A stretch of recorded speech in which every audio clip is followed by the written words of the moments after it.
course. Wake the dead. Wake the dead! Wake the dead! With Sean McCann.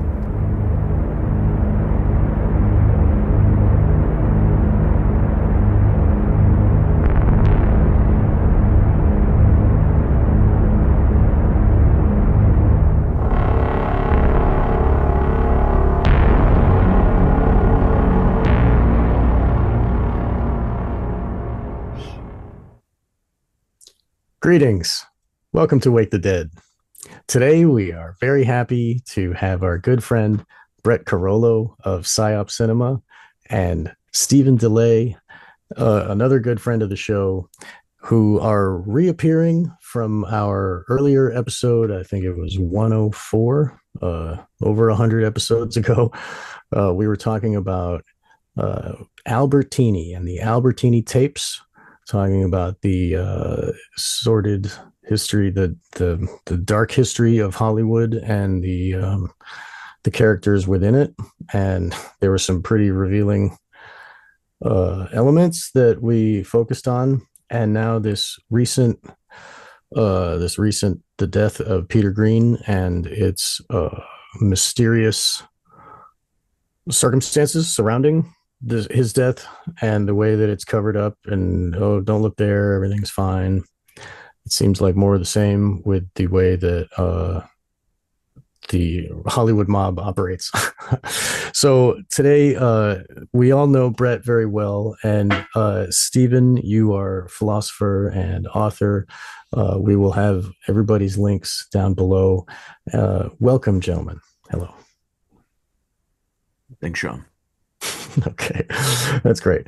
I'm always not very good at the introductions, but once we get rolling, it'll be all good. Start.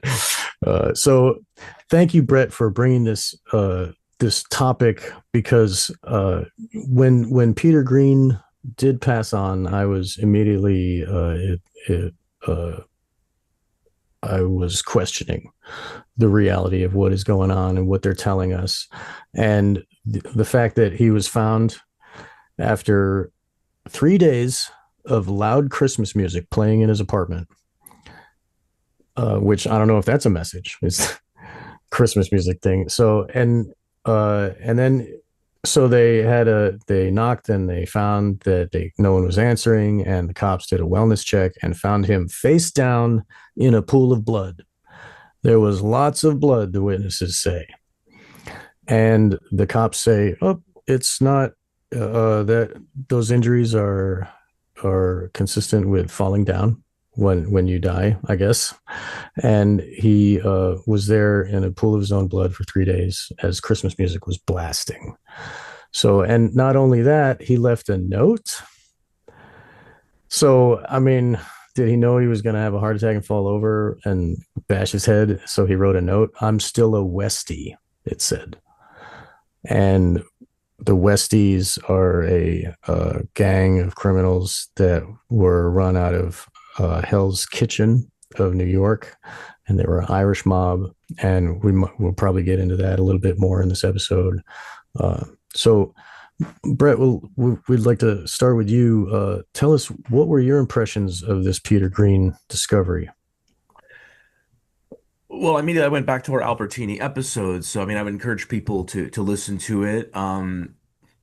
And even if people aren't inclined immediately to go back and listen to that episode before this episode, I understand people's time is limited and valuable. Maybe they will be stimulated to go back and listen to it here, but we're going to replay at least the portion of the audio from the what we call the Albertini tapes that was kind of the centerpiece of the last episode, because it involves a story about Peter Greene. It involves a story about Peter Greene involved in what Albertini believed was some kind of ritual murder, was almost certainly some kind of strange blackmail scheme, and then what he could only conclude ended up being a kind of blackmail initiation into Hollywood stardom for a bunch of people involved. So you often, a lot of listeners to your show and a lot of people in the deep politics conspiracy world, they will hear a lot of rumors and broad claims about, Hollywood Babylon and the dark stuff that goes on.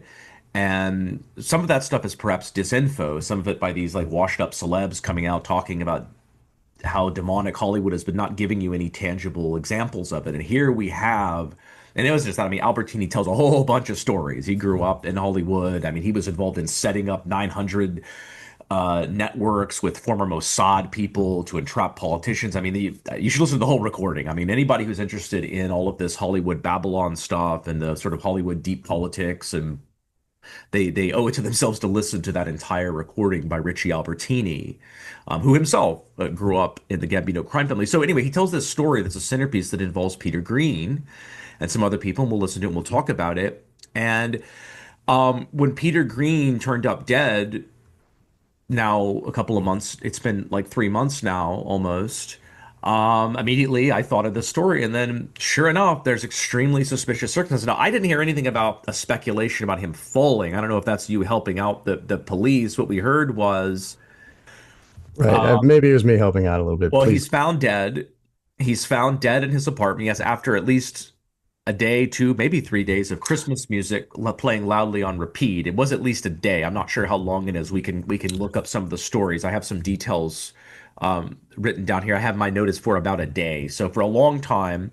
Now, the report about the condition of his body comes from a neighbor. So we don't know whether or not the police wanted to provide this information or not.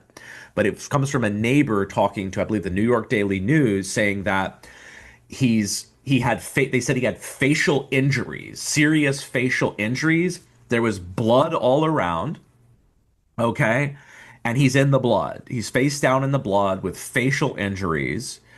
Now, the police did, in subsequent reports, did tell the press that he had other injuries on his body that had to be investigated. But the initial report was I have an article, they said they had, quote, ruled out foul play. Excuse me, but it seems like more like you would rule in rather than out foul play. Probably you don't do either. You probably do something called an investigation. Now, in subsequent reports, subsequent articles, even the local news in New York and elsewhere, there's articles that the headline is that, Peter Greene death raising eyebrows. So people aren't buying that this is obviously a what? We don't know. Is it a suicide? Did he have a heart attack and bust his face up? We don't, nothing. We haven't gotten a cause of death. We haven't gotten anything. So we don't even know what the official story is, other than it was first reported, they had ruled out, and then we were told subsequently that there was some kind of investigation going on. And there hasn't been any this is now early February. There hasn't been any significant any news I can find at all since the end of December, beginning of January, except for stuff about a movie he was doing with Mickey Rourke and a few other things, and a report about the memorial service. It's gone dark. Nobody's talking about this. There's nothing else. And as you mentioned, there was a note found with his body.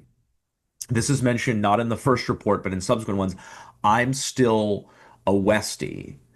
And the Westies, if you look it up, was some Irish gang in New York. And so, one of the news reports that reports that note says, there's no evidence Peter Greene was in. No, Peter Greene wasn't in the Westies gang, which stopped existing, in the 80s or something like that. But it's funny how our culture works. Like, people watch these these movies and these true crime episodes, and they're curious about the killer that leaves all of these poetical calling cards, but then they're so stupid that they look at it. The media is so stupid. The psychological compartmentalization of our culture is so stupid. Like, and they look at a note like this and they're trying to read it literally. No, we're going to try to talk about the note. I mean, one of the most obvious things it suggests is whether he wrote it or not, it's alluding to his background in Irish-related criminal activities. Peter Greene, there's very little you can find about his background. In fact, it says he was born in Montclair, New Jersey, if you look at his Wikipedia or you look around, but there's some speculation he may have been born in Philadelphia, so it's not 100% where he was born. Supposedly he grew up in Montclair, which I guess is not a hardscrabble place. But he runs away from home at age 15, and in the 80s he ends up being a person of the streets. He's, by his own account, was a drug dealer. Someone who looked, I couldn't find this personally, but someone who actually who's been in the film industry who looked into this a bit for me told me that he was living with a prostitute dealing drugs. He got his house firebombed by drug dealers. That makes sense because there's a 1996 premiere profile of him, which is about the only article written specifically about him. I believe it's in that he mentions, he alludes to being like having attempts on his life by drug dealers and stuff. So he was a guy of the streets. He came from the streets, and then he mostly played what you call heavies, menacing bad guys, and he played them very convincingly, in part because that's kind of where he came from. So that's the occasion of this episode, so that we can revisit this Albertini story, connect it more to what we can find out about Peter Greene, and to look at Peter Greene's filmography and see what kind of clues we can get from there. So that's kind of the occasion of this episode. We'll see where it goes, but it's really an opportunity to revisit the Albertini episode and see if we can get some deeper insights. Thank you for that. Yeah, I heard it was 72 hours of the music playing. But that, I guess, and also the Wikipedia says he died at 66 years old, and when he was really 60 years old. So there's a lot of, what is real and true. And apparently in the premiere article, he was living at the prostitute's house, and she was banging Johns in front of him, and that was the first time he ever did cocaine through a needle. And it was a big part of his life, right? And this is probably how he became part of the Hollywood scene, because he has all these drug connections, and people that are making Hollywood movies need drugs all the time. They need hookers and blow so that they can get their movies created, because that's, I don't know how their brains work or something. They need to. So, Stephen, do you agree with Brett? Do you have a similar view of the Peter Greene death? Yeah, well, my view is that it was apparently a murder, and I believe it was a murder. And obviously, I'll have more to say about why I think that's the case. A lot of it will have to do with Greene's history and the milieu that he was involved in the early 90s, which really functions as a conduit to the criminal underworld of Hollywood and its connection to clandestine services and the occult and Satanism.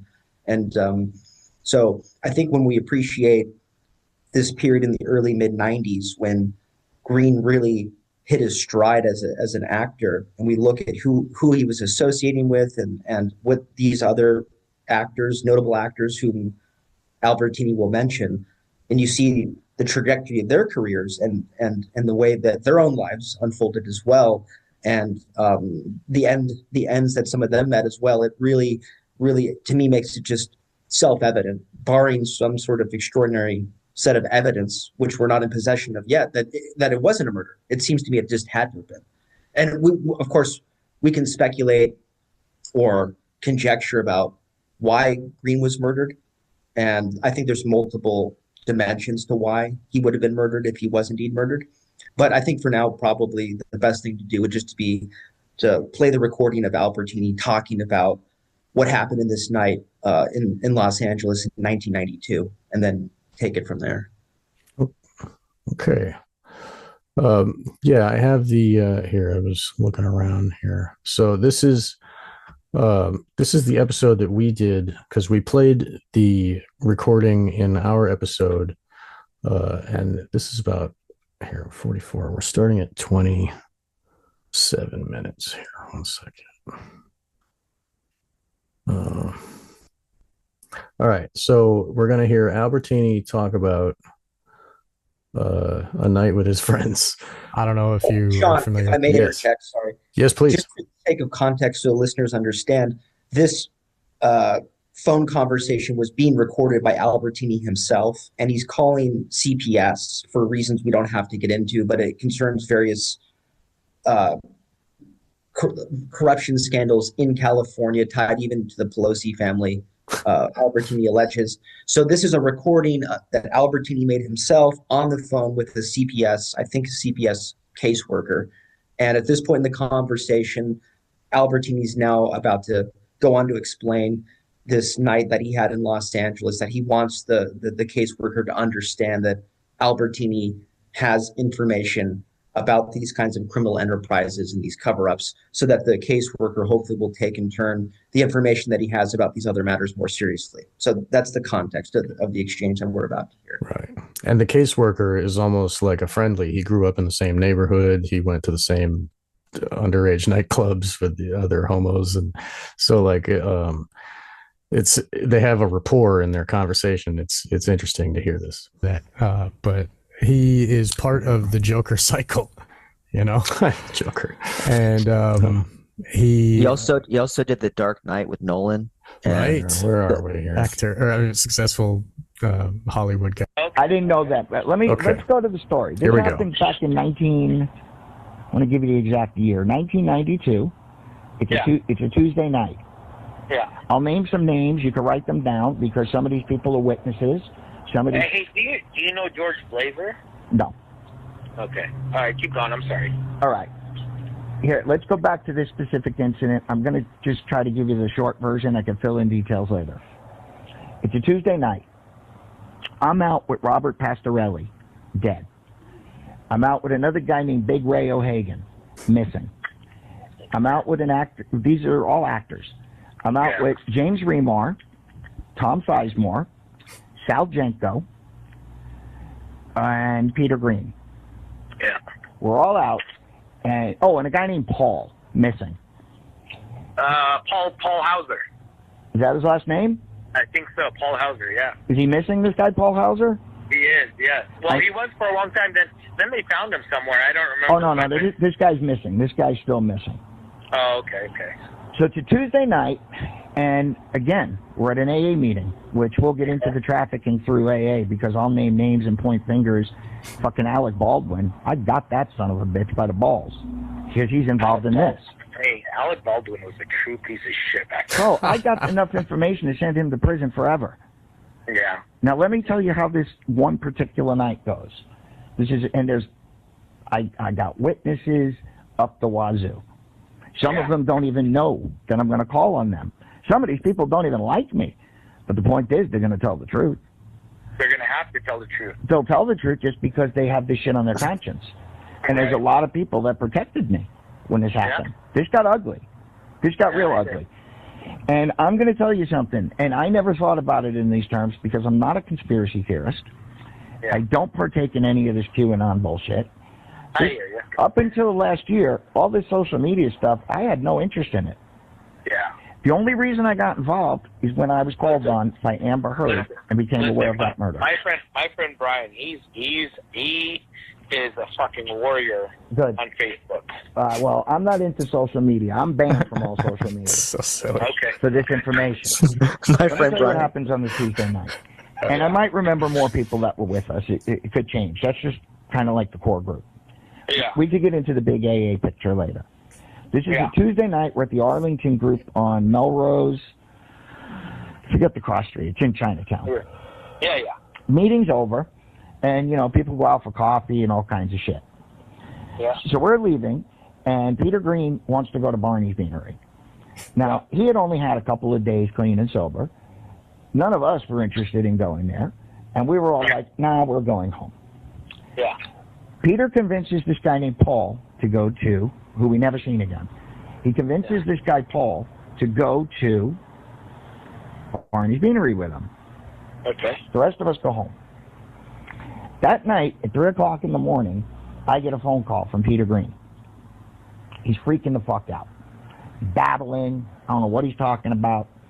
And he says to me, Richie, you got to come over right away. So here I am. I'm a good little AA guy. All right, I'm going to go over there and help this guy. I called his sponsor, Ray O'Hagan, who's also Johnny Depp. He was everybody's sponsor. Yeah. I call Ray O'Hagan, and I tell him, Ray, I got to go over to Peter's. Will you come with me? He says, sure. So I zoom over to Echo Park to pick him up, and then we go to Whitley Terrace, where Peter Greene lived. Listen, I got to ask you, do you remember little Ronnie Reagan? No. He was Papa Reagan's son. No, I don't know him. He used to hang out there. Where, at the Odyssey? Yeah. I didn't know him. Yeah. Let's get to this murder, because this was not just a murder. This was a ritual sacrifice. What this really was, and I never thought in conspiracy theory terms, This was my test, and I didn't pass. Peter Greene calls me and he tells me, you got to come over right away. You got to come over right away. So I jump in the car. I go pick up Ray O'Hagan, missing, disappeared. We get to Peter Greene's place. We go up and we knock on the door. Peter Greene opens the door, and he's like sweating and he's freaked out, and he turns around to us and he says, man, like the movies. All right, whatever. And then he tells us, sorry guys, I don't know who you are. You need to leave. So we're like laughing at him, like, dude, you called us at 3 o'clock in the morning to come over here, and what the fuck do you want? He's like, I don't want you guys, get out of here. So we turn around to leave. Well, he was scared. Yeah, he was scared. Let me tell you what happened. Yeah. So we turn around to leave. Oh, by the way, he had blood all over him. But Peter was one of those cutters. Peter was mentally unstable. He was always cutting himself. He would cut his arms and shit like that. The guy's crazy. So he was bleeding, and he was just telling us to get out of there, so we're leaving. As we start to walk down the hallway, he says, wait, guys, come here. So we turn around and come back.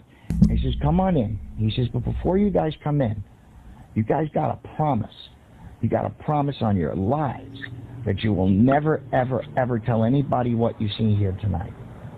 Yeah. Okay, no problem. We walk in, laying on his living room floor. He's a dead Mexican guy. He's covered from head to toe. He was a Mexican gang member. I don't know his name. I don't know who he was. That was fucking Juan. That was Juan. Well, Juan's dead. And he was buck naked. He had a bullet hole in the center of his forehead. His brains were all over the walls, all over the couch, all over everything.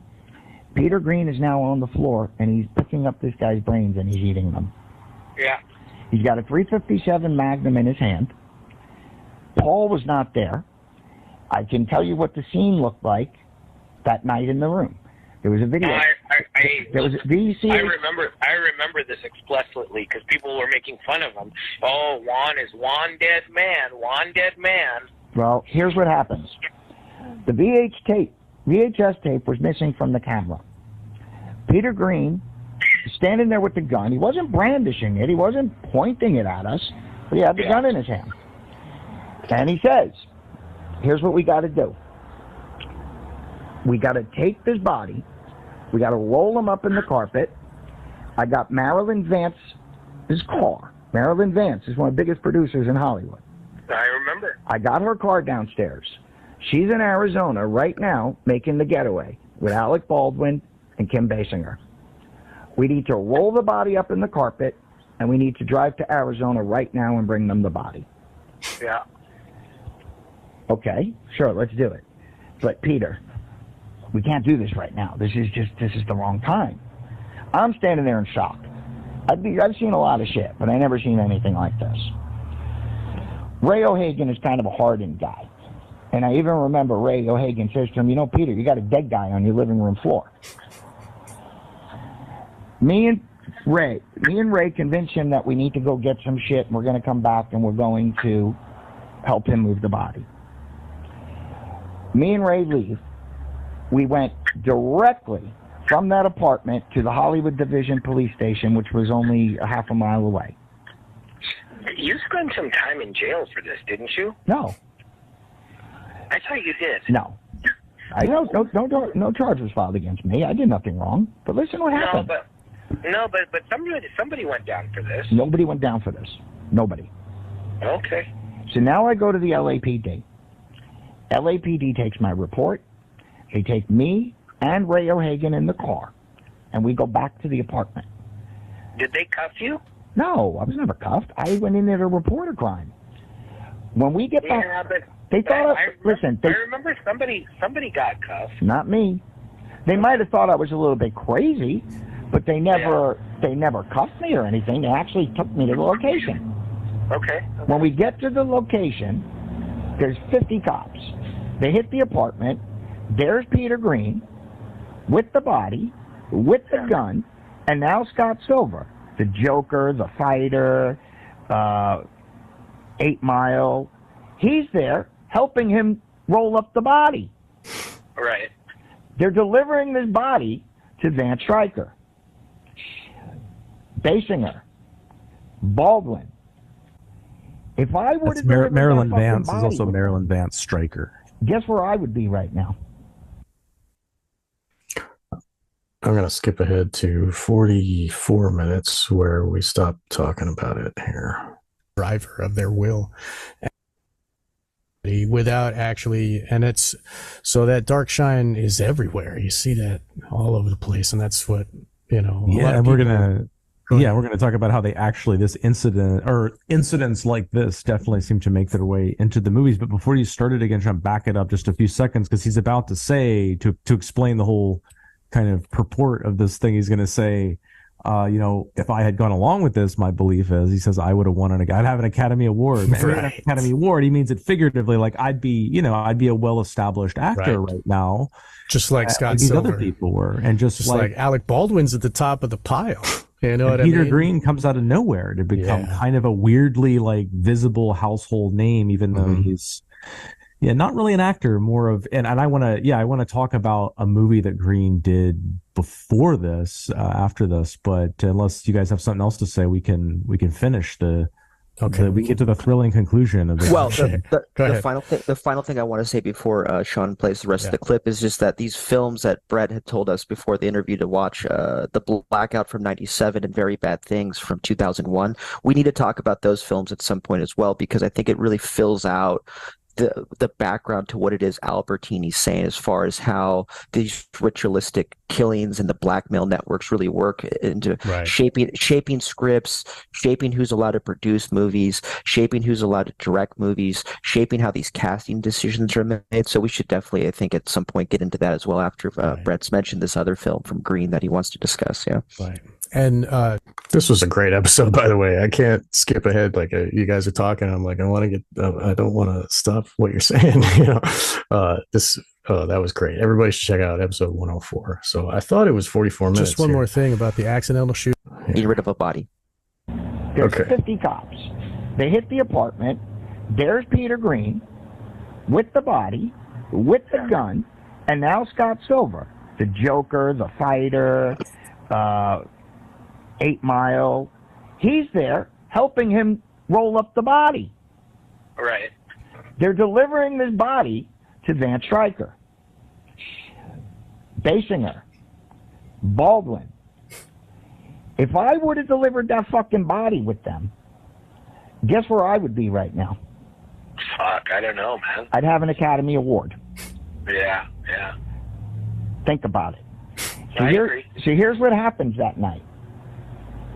The police come out. Comply. You stayed strong, man. You didn't comply with them. Listen. Yeah. He gets out. He gets arrested. They come. They arrest him. That's who was in handcuffs. Him and Scott Silver. Okay. All right. So now they arrest him. Less than 24 hours later, he's released. The report is still there 20 years later. And that's a report that we want to kind of forget about for a minute. And I'll get into the LAPD and the why in a minute. That report, that incident report, exists there at that Hollywood station. Yeah. Has to. Well, it's still an open case, isn't it? Let me finish. Okay. He was released in 24 hours saying it was an accidental firing of the gun. Correct. The man was eating his fucking brains. Even if it's an accident, the gun belonged to Marilyn Van Stryker. The apartment was in the name Marilyn Van Stryker. He was eating the brains, and he called people to help him move the body. That report is still there somewhere. Leave it there. And I'll tell you why. So he seems pretty guilty. So that's about the bulk of the Peter Greene section of this tape. Brett, do you want to start? Yeah. I mean, there's a lot. I'm trying to think of where to start. Right. Yeah. Sorry. I kind of just lobbied it at you, just like, here you go, buddy. We'll call this something, like Albertini tapes revisited, the murder of Peter Greene, but let's add some things to. I don't want to just talk about the stuff we talked about in the previous episode. Obviously. We may need to summarize some of it, but let's add something here. He says when he came to the door, Peter had blood on him, but that didn't immediately make him think that there was anything like this going on, because Peter had a thing about cutting himself, he said. Now, that made me think about the first movie that Peter Greene is in, and it's a movie called Clean, comma, Shaven, 1993. It's actually, no, it's not the first movie released that he was in. The first movie he was in as it was released would be Laws of Gravity from 92, but this movie was filmed before that. It just took longer to get released because of the editing and other factors. And in that movie, Peter Greene plays a man named Peter Winter, who is schizophrenic and thinks he has radio equipment and is heading in and it's a very avant-garde indie film that's made to be totally not entertaining and to make you feel very uncomfortable, like you're inhabiting the sensorium and the worldview and the consciousness of this schizophrenic man. And there's a lot of radio feedback and uh strange radio noises all the time and artsy shots of power lines and et cetera, et cetera, et cetera. But he's cutting himself throughout the movie. He's shaving and he's cutting himself. And then at one point he cuts off a fingernail to get, and I can't find where I was as we were listening to this recording, I was trying to find the article. I think I read somewhere that he actually, accidentally harmed himself in the course of shooting it because of all the cutting he was doing of himself. So why am I talking about this? Because there's going to be this running through line here, right, of the overlap between art and reality and what this has to do with Hollywood and the kind of occult dynamics of how this works and how this can tell us more about this milieu and this murder and what's going on. Okay, so number one, that made me think of that. And Marilyn Vance. So Marilyn Vance is the producer of The Getaway, the remake of the very awful remake of this, a movie that's so awful that given the talent involved, whatever you think of Alec Baldwin, but given the Walter Hill is writing it and Roger Donaldson, somebody want to say something about directed it, and it's got Kim Basinger and it's got stars and it's got production values, and you watch this movie and it's not just that it's not good. They took a movie that even if you did it in a mediocre way, it would be a successful summer action blockbuster and it would do fine. And it's like they were throwing the fight, like a boxer throwing a fight. And then we hear and it's something clicks when you hear the story that we're going to drive him to the set of this movie. And Marilyn Vance was not a producer. Marilyn Vance he calls her a big, because she became this like producer at this time, but she was actually a makeup artist. She's one of the more celebrated makeup artists in Hollywood during her tenure. She won all kinds of awards, Pretty Woman. She was a makeup art, all sorts of these movies. Anyway, but so this is like her third production credit. Her second is for another Peter Greene movie. So Albertini's story is absolutely credible. There's no way he's just stringing this together. This is a guy who was the bar back at the Viper Room. He grew up in Hollywood. He's not making this stuff up, okay? Is he embellishing things for some reason, or we don't know all of that, but this is not being cut out of a whole cloth. Anybody who thinks this guy's coming out of nowhere isn't looking into it. Okay, so he obviously has some association with Marilyn Vance, because Marilyn Vance, her second production credit is for this movie called Judgment Night from also 1993. And I remember I watched it again for the Albertini episode, but I'd never seen it. But I remember it being super heavily promoted on MTV. Super heavily promoted on MTV. It's also not a very good movie. Now, in the movie, it's about a group of guys, kind of like in some of the movies like Tom Sizemore and the other ones that are friends with Peter Greene. Yeah, it's about a group of guys that are going out for the night in Chicago, and they witness a murder, and it's committed by this. I don't know if they call them an Irish gang, but it's Dennis Leary, because they get much more Irish. That he's the head of the gang. Peter Greene is his lead henchman. It's all Irish guys in a gang, and they commit a murder, and they want to cover it up, so they're going to kill these guys. But it's very much coded when you put it in the context of the story and in the context of movies like that we mentioned there, like Very Bad Thing. It's very much coded like an initiation, and that's what movies tend to be sort of the trials people go through just in a prosaic way tend to be kind of initiatory, right? And that's what the occult is about, and that's what not just the occult, right, but the occult is sort of dark, perverse way uses initiation, the sort of psychology, the psycho spirituality of initiation. Movies do the same thing. This is how movies and the occult overlap, but the movie is very much about an initiation, and I believe that the actors appearing in that movie, and you have Jeremy Piven is in that movie, who seems to play this role, seems to be a guy that has problems with controlling himself and so on. So anyway, and then and then to cut forward a little bit, Greene continues to have some connection to the Vances because Marilyn Vance's son, Lad Vance, produces this very underground movie where I have it here somewhere with the Arquettes. I'll mention if you want.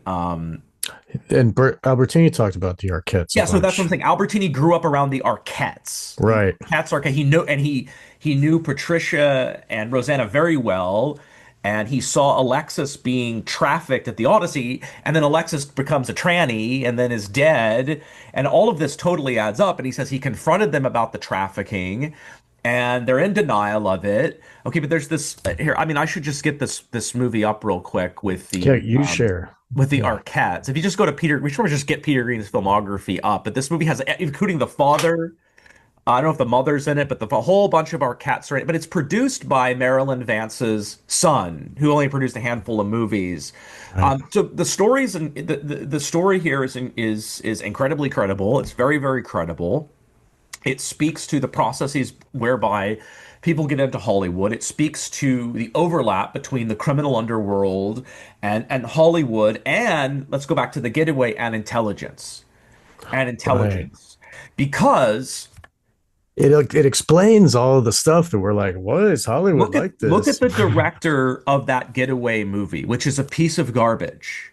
The director is not a great director, but he's a big director who could make stuff a lot better than that. His name is Roger Donaldson. Now, Roger Donaldson directed in 2003 a movie called The Recruit.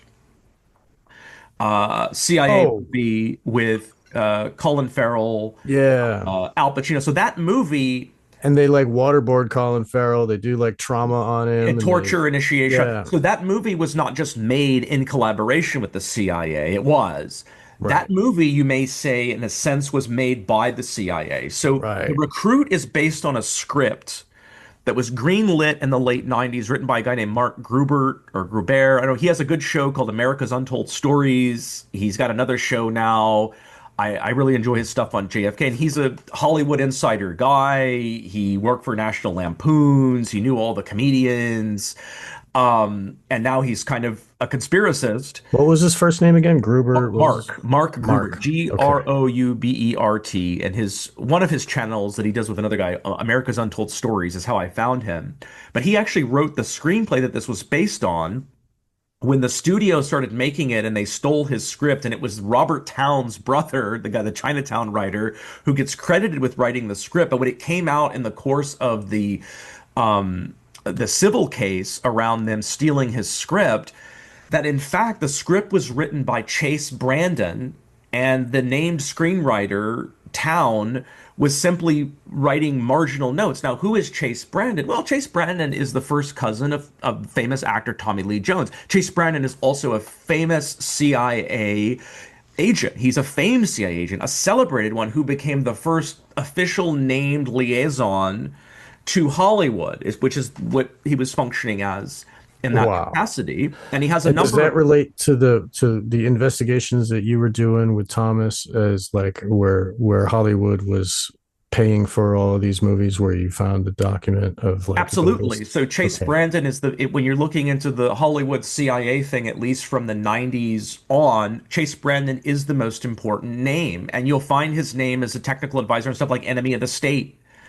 and things that aren't even officially supported by the CIA, but that have a lot of connections to CIA. Was he involved in the New Manchurian Candidate too? The one I don't think we have any. I'm just guessing. He comes up in the Gary. So I did I interviewed I interviewed a fellow over his book on a guy named Gary DeVore. And Gary DeVore was this Hollywood screenwriter. who had all these deep state connections and was likely murdered. And Chase Brandon shows up at Gary DeVore's house. As Matt Alford is a Hollywood DC researcher. I interviewed him for Cultural and Journey Studies magazine, and we did a show on William Ramsey. And Chase Brandon, according to the widow of Gary DeVore, shows up at the house days later, locks himself into DeVore's office, and by the time she can get in, he's erased DeVore's computer. He met Chase Brandon. DeVore met Chase Brandon because DeVore was the best man of Tommy Lee Jones's wedding in the early 80s. So anyway, Gary DeVore, who was involved in writing big screenplays, Raw Deal with Arnold Schwarzenegger. He did script doctor work on stuff like Passenger 57, excuse me. Gary DeVore was very much part of this. Right, actually, he was attached to a psychological warfare unit during the invasion of Panama, which I don't want to go into all this, but that ends up being so. Chase Brandon is an immensely important figure. And you've got Roger Donaldson working, and it's not just this. Roger Donaldson is doing other movies supported by the feds. 13 Days in 2000 has DOD support. It might have State Department support. I'm not sure. The November Man 2014. I don't know if it has official CIA support, but it's another CIA-themed movie. So Donaldson has a relatively limited number of credits. An outsized number of them are deep state credits. He's been let's see, he's got the New Zealand government has given him, some kind of commendation. This is going into Five Eyes, MI6. So I know this is coming out like a fire hose, but the reason the Peter Greene incident is so important, and the reason we're following up on it with Peter Greene's death, is it speaks to this hierarchical intersection between intelligence operations at the highest level, criminality at the lowest level, Hollywood's role in mediating this stuff and being a vehicle of cultural engineering in the middle. And that will bring us in a moment to Pulp Fiction, because that's really what Pulp Fiction is about. And that's the most famous role of Peter Greene playing Zed. Zed's dead, right? I wanted to bring up that the guy that killed Zed I guess he killed him. I don't even remember that part, but probably because it's so traumatic, I blocked it out. But he played a boxer who threw a fight, and that's what started the whole trouble, right? And that's what you're talking about a minute ago. So that's part. So let's just talk about Pulp Fiction for a second. So I mean, that middle section of the box. So boxers, the boxing game was, everybody knows this, right? Like certainly in the 40s, 50s, 60s, it was almost totally controlled by the mob. Right. That's not a conspiracy theory. That's just mainstream history. It was totally controlled by the mob. People know, Scorsese's movie about Jake LaMotta. LaMotta threw fights for the mob. It's right there in the movie, right. And in this little vignette in Pulp Fiction, the one with Bruce Willis as the boxer, he refuses to throw the fight. And by the way, that is right out of a Kubrick movie called Killer's Kiss, from the 50s. This boxer that's supposed to throw a fight refuses to throw a fight, and the mob comes after him. So that's really what Pulp Fiction has to do with, in a way, Tarantino's fascination with the underworld of Hollywood that's really the real Hollywood, and how ostensibly what Hollywood is a reflection of its underworld, how the underworld overlaps with the criminal world, etc. And all the casting decisions figure into all of this. And so it's very significant, I think, that Greene. By the way, it was because of Clean Shaven, supposedly, that Tarantino cast Zed in the role as Zed. And this whole thing about Zed's dead, right? This guy marked for death is very interesting, because in that 1996 premiere article about him, the lady that kind of gave him his start in the industry mentions, there's a quote from her, let's see, acting coach. This is the acting coach, Penelope Allen, who has an interesting number of film credits in her own right, but she's best known as an acting coach. She said she was doing a scene with Peter in a play early on, and she said in the scene, quote, he knew he was going to die, and it was almost that sacrificial element that's within Peter. And I can give other examples. Zed's dead, the sacrificial element, the sacrifice of what Albertini could only see as some kind of weird ritual sacrifice that was also being used as an initiation into the industry. But I don't know, maybe Stephen wants to give us some more context because we need to say stuff about the other people involved in this, because as he starts out saying, a lot of the people that show up, they're dead, they're missing, you know, and then other ones who are I mean, Scott Silver was but this is 1992. Scott Silver doesn't even have any credits at all till like the late 90s. And then he becomes huge, right? And Scott Silver becomes this huge successful screenwriter who for some reason still has a limited number of credits. It's almost like they rein him in or something. But yeah. So I don't know, maybe Stephen can help contextualize it if I've disoriented your viewers too much by now, Sean. No, this is great. We love you, Brett. Thank you. And Stephen, please. Well, it's the hermeneutic circle. So let's just run through it again, but in a slightly different way. So now that Brett's laid out a lot of this detail, which is important as a backdrop, let's go back to the original scene of the crime, the one that Albertini alleges he comes across in 92. Let's pay attention to some of the details that I only picked up on just now re-listening to what Albertini says. And it seems to me that there's at least two crucial things that Albertini says, which lead directly into these issues that Brett has been circling around. First of all, police corruption, the involvement of clandestine services and intelligence services, which are part of the explanation for why the police are corrupt. That there has to be somebody embedded in the police or who has oversight over them that has the authority to shut these investigations down. And then furthermore, and relatedly, because all this blends together, the criminal underworld itself, the organized gangs, organized crime, and also the cartel, it seems to me, potentially, given the victim being this Mexican gang member. So what does Greene say, according to Albertini? Albertini says that Greene says it's like the movies. Okay, so this is, of course, like one of the things that we're always harping on about when it comes to cultural engineering is that there's revelation of the method that the movies function as a conduit to show people how the world really works. But how strange that an actor should say such a thing. So he himself is having an experience in which he realizes that there's this blended reality between the movies and real life, art and life. He's now in this disoriented, self-referential, recursive experience where as an actor who's out with Tom Sizemore, James Remar, Robert Pastorelli, and all these guys that are about to go off into stardom in the 90s, he himself is feeling this kind of disassociative experience where, wait a second, this is like an uber reality, super reality. Right, where like I'm in a movie, right? So like he's caught in this like weird like. So why would he say that? Well, this brings me to the second point, which is that Albertini himself, in retrospect, realizes what this event in part was, at least insofar as he became involved, which is he says it was a test, an initiation. So it was an initiation test for Albertini. In other words, will you implicate yourself in what? Well, Albertini himself says what appeared to be a ritualistic murder. So let's consider why Albertini would have called it ritualistic, and then why, given the fact that Albertini characterizes it in that fashion, this would explain why Greene says what he does.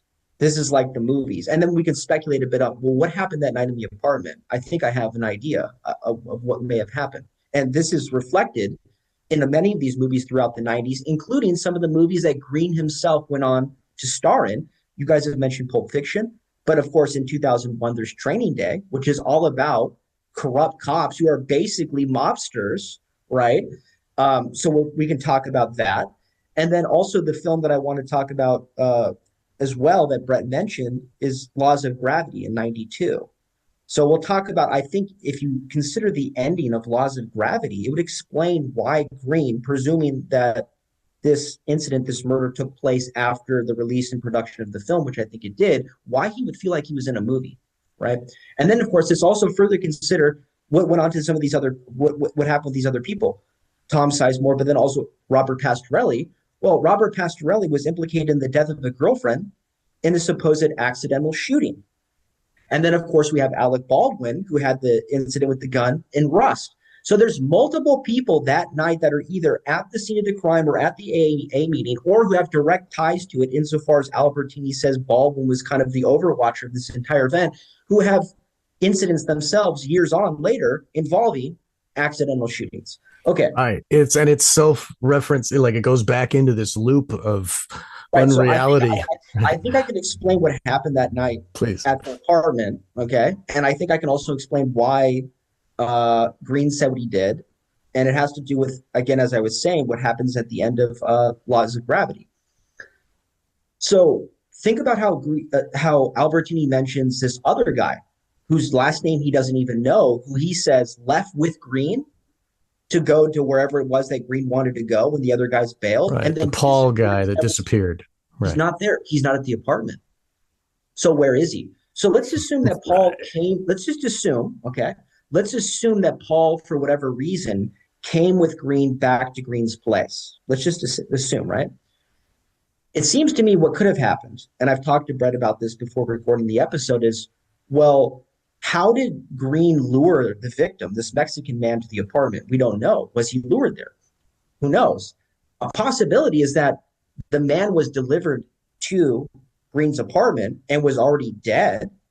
And so they basically try to stage a murder and basically implicate Greene in the murder, which he himself didn't commit. But then the question becomes, well, how would they apply leverage over Greene to go along with that? Hold that thought in mind. The alternative is that, no, what happened is that the Mexican man came over to Greene's apartment under whatever circumstances, alive and well, for whatever reason he thought he was coming over. And then, presumably, Greene murders him. Or there were other people at the apartment who committed the murder and then told Greene what to do, as far as ritualistically eating the brains, calling Ray and calling Albertini over and delivering the body. Well, just pause for a second, Stephen. He's at Marilyn. Remember, it's Marilyn Vance's apartment. It's Marilyn Vance's car. It's Marilyn Vance. What's he going to, if he shows up in any scenario, if he shows up and there's a body or if something happens, what's he going to do? He's going to call Marilyn Vance, who's got him his career, who's put him in this apartment. And, what do I do, Marilyn? That's right. what he's going to do. So here's what I think happened. It's a plausible hypothesis. And even if it's slightly wrong in the details, it gives you more or less, I think, a picture of what the dynamic was and how these initiation rituals work. So what if the gang members came over, the cartel came over under directions from a clandestine service or a powerful Hollywood figure like Baldwin or like Vance, and they forced Peter Greene to commit the murder? So, for example, if Greene and Paul are there together and a bunch of cartel gang members come in and they tell Peter Greene, hey, listen, you're lucky tonight because we're not going to kill you, but we're going to kill this other guy that you're with who disappears and is never seen again. And now you're going to kill this other guy who's in the gang. To me, that sounds like how you would actually, in the moment, force Greene to do it, is that he potentially was forced to kill the gang member in lieu of having them kill him rather than this other guy who went This looks like training. This looks like the climactic training day too. Right. So you basically have this Mexican gang or cartel functioning as these foot soldiers at the criminal level, at the level of the criminal underworld, to actually enter the apartment and force the murder to occur, and then it gets cleaned up through the police, who are being controlled by whatever clandestine service or intelligence service that's liaising with these powerful Hollywood people to even subject Greene to the initiation. I think that's more or less what happened. Now, the point about Greene is, why would he say, well, I feel this is like a movie? Well, consider, again, the first movie in which he had a role that was released in 92. I believe it was August of 92. Presumably, it was shot maybe in 91. I don't know exactly when the movie was shot, but late 91, early 92, whatever. In any case, it's not released till August of 92. So, long story short, the movie Laws of Gravity is about these two low-level hoods, one of whom is played by Peter Greene, named Jimmy, and this other guy named Johnny. Johnny has anger problems. He was abused and beaten as a young boy, so he's very abusive toward his girlfriend. He beats her up. He's obviously headed toward trouble. He's strong-headed. He's pissing off the wrong people throughout the movie. And what happens is that a guy who they had known from the neighborhood who had been living down in Florida, who comes back under suspicious circumstances, and for a considerable portion of the plot of the film, you're led to believe maybe a police informant, right? Wants them to sell hot guns. And so because Jimmy's short on money and he owes a bookie or someone in the neighborhood money, he's lured into this scheme to sell the guns, and Johnny wants to sell the guns as well. What happens is that Johnny gets arrested for failing to show up at a court appearance for some minor crime, so that he gets busted and he's thrown in jail.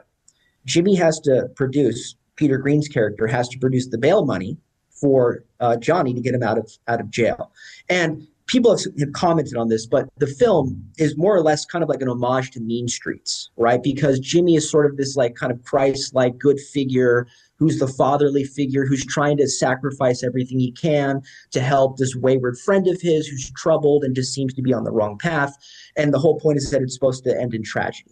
So in order to raise the bail money to get Johnny out of jail, Peter Greene's character, Jimmy, sells the guns that had been given to him by this other guy from the neighborhood who had returned from Florida. This pisses that other guy off because there's also a love triangle where Johnny has his girlfriend and they're, dating and on again. So the guy from Florida tries to swoop in. It's very complicated. At the end of the film, there's a confrontation in the neighborhood bar, and Johnny, Peter Greene's character's friend, comes outside to try to fight the guy from Florida who's found out that Greene's character has sold the guns. He's pissed about this. Now, the trouble is that the guy from Florida has one of the guns on him. So Johnny attacks him and he's shot and he's killed on the street. And everybody from the bar had been outside trying to break it up. And this circle emerges around the body. And then Jimmy is crestfallen in shock. And he's standing over the body of his dead friend who's just had his brains blown out. So in other words, the very end of Laws of Gravity is very similar to the scene that took place when Albertini came over, which is Greene standing over a body who's the victim of whom has been shot in the head, right? So this is occurring at the very same time in Greene's life, just after his first movie's been released, that ends in the sequence where a friend or someone has been shot in the head and he's over the body. Now here he is in real life, standing over a body of someone who's just been shot in the head. So I think that's fiction. They were cleaning up the body of someone shot in the head. Yes, shot in the head. Now, just to, I mentioned Pastorelli, I mentioned Sizemore. We could talk about all of them because they're very interesting and important in their own rights. But when it comes to the psychology of Greene as a person, and then also how his career takes off, because then he has this very extraordinary run in the early and mid 90s as a character actor. Brett had mentioned Judgment Night, of course, Pulp Fiction, The Usual Suspects. What else was he in at this time? The Mask. Yeah. Right, The The Mask. Right. And what was the other big one? He's The Rich Man's Wife was a bomb, but it was a huge, it was a big role. Right. For him, So let's contrast Greene's film presence, screen presence, and his demeanor in the 92 film Laws of Gravity, and then move up beyond Judgment Night, but go to The Mask, right? So I had said this in our first recording, last episode. Or in Clean Shaven, for that matter, too, because I don't know if you guys may not have seen that, but in his first two movies, now he does have these TV roles. We didn't talk about two TV roles before he's in a feature film where he plays like a hitman, a thug, and that's, to be expected with him. But he's able to play, right, someone who is identifiable and vulnerable in certain ways. And then you look at him after 92. That's precisely my point. And it's there's after a change. 92. Yeah. It's as stark as day. It's undeniable. The man, the human being, the actor Peter Greene, who appears in Laws of Gravity in 92, is not the same man that we see in 94, The Mask. It just isn't. It's not. And of course, how is he landing these roles? I mean, he's in Pulp Fiction. He's in The Mask. He's in The Usual Suspects. So this is what Albertini says. It was an initiation ritual. He had to get compromised, and they basically traumatized him, not to defend any of the things that Greene may have gone on to do with his life, but they took this troubled guy from a bad background who didn't have a strong connection to his family, who was already part of the criminal underworld, who was involved in drugs, already had a substance problem, and then was trying to break into Hollywood, and they just devoured him. They ate him right up. And I think this is my final point for now. This becomes apparent by 96 when he has the infamous suicide attempt because his drug habit is spun entirely out of control. And so I think, again, here's circumstantial evidence that supports Albertini's story that something very traumatic and significant did indeed happen in 1992, because it makes sense that Greene, who you could say in effect sold his soul on that night through whatever happened in the apartment, he sold his soul for fame. So he makes it to the top. He's in Pulp Fiction. He's in The Mask. He's in all the Usual Suspects. And then what? For what? You can imagine the emptiness he would feel, and the regret that he would feel. Well, to that, his friend Scam Dust, who's been in the, who's been in the media talking about him. This guy who comes from rap hardcore scene, has been a minor actor in some movies, said that, the role he was most proud of is Clean Shaven. And I noticed that just even going back to that 96 premiere article and some of the info that I scraped together, he wasn't really that proud of the Pulp Fiction role. In fact, he indicated that he was reluctant to take the role for obvious reasons, because once you take a role like that, people know, right? We don't need to say too much, like what his character was. Like you're going to, at best, be kind of typecast, after that. And maybe some people wouldn't want to take that role at all. And he indicates he wasn't, he was reluctant to do it in the first place. So he doesn't sound, he was a corrupt cop. He was wearing a cop uniform. He had a real badge. Well, and that's what happens in Training Day too, which I know we're going to come to, because I know one thing that Brett should talk about, because he's the expert on this, is Ramparts, which is a huge, again, subtext to a lot of these 90s films, which also, is directly relevant to what we saw happen on this night with Greene, according to Albertini, which is the police cover the whole thing up, because basically there's really no difference between them and the organized world of crime. But the point is, if you look at Pastorelli, accidental shooting, kills his girlfriend, fine. But how about Tom Sizemore? I know Brett's going to have a lot to say about Tom Sizemore as well, but let's look at Sizemore in the 90s. So again, he's playing these very strong character roles. We know about Heat, Stranger Things, all these roles. Enemy of the State, 98, Saving Private Ryan. So, I mean, Tom Sizemore had it made in the shade. And then somehow the wheels come off. He goes off the rails, terrible drug problem, sexual assault allegations. And again, he's one of these guys who's there that night in 92 at the AA meeting. But if you look at 92, one of the movies that Sizemore appears in is, of course, Passenger 57, which Brett mentioned. So this is my point about why Greene would say it's like a movie. Because when you consider the revelation of the method, there's, I think, these clues in these movies, not just with Greene, but with some of the other people who were there that night, where you can see, if not references to the event of that specific night, references to the kinds of events of which this particular night is an instantiation of. So in Passenger 57, for example, at the beginning of Act 3, when Wesley Snipes is talking to the FBI and everybody about how to launch a hostage rescue operation to take down the terrorists and rescue everybody who's left on the plane, which has been parked on the tarmac, there's this odd exchange between Wesley Snipes' character and Tom Sizemore's character, who works for the airline and is friends with Snipes' character.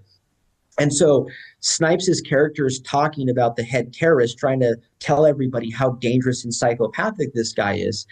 And he recounts this event that had taken place on the plane when it was still in flight, where the head terrorist had taken this man hostage, put a gun to his head, and then killed him. And so Snipes' character says he took a hostage on that plane, asked him about his family. Then he blew his GD brains out all over the floor. Look, the longer we wait, the more people who are going to be sacrificed. So I think there's this amazing subtext in this scene in Passenger 57 where, in a way, it just functions as part of the mechanics of the ordinary plot where you're supposed to see how menacing the bad guy is. But look at the language. He says, well, he blew his brains out all over the GD floor, not the wall. So whoever's writing this says the floor, not the wall. And it's odd because the guy's standing when he's shot. So he's not like in a prone position where the brains would have naturally gone over the floor, would have gone over the wall. But yet Snipes' character says it went all over the floor, just like Albertini describes as the case when he went over and found Greene.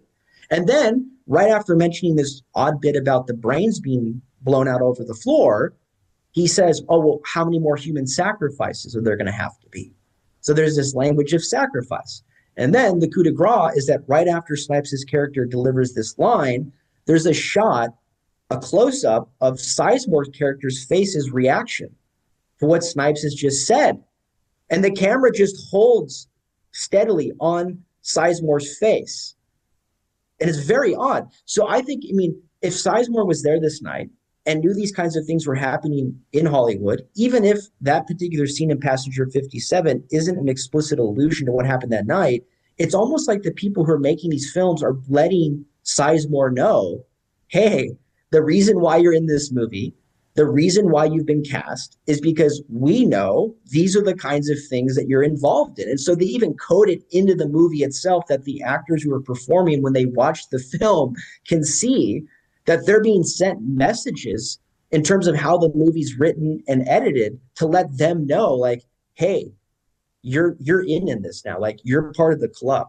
Like, this is just how it works. So I think that's what's going on in part when Greene said to Albertini, it's like the movies. Exactly. And if this was the Juan incident, if this was some kind of occult shaded initiation, it would part of the way that works is there would be some sort of perverse moment of realization for Greene. It's like, oh, now I see how it works. I've been in the outer court of this now. Now I see why they've been making some of these decisions and doing some of these things. And now I'm in too deep.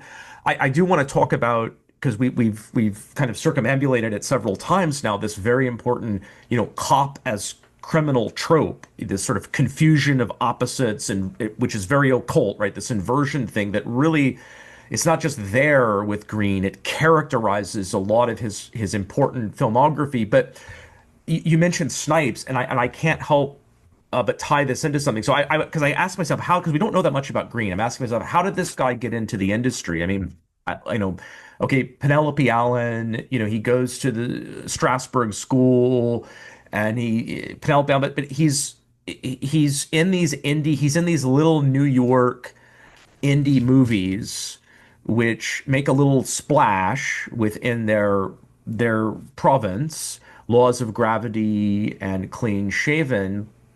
And Laws of Gravity is directed by Nick Gomez.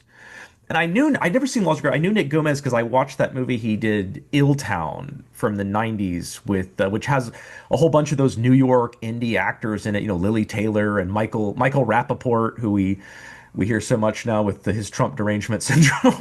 I knew Michael Rappaport is this weird. Lily Taylor actually had a restraining order against Michael Rappaport. Wasn't he in Training Day too, Michael Rappaport? No, he's not in Training Day. Okay, all right. I'm mistaken.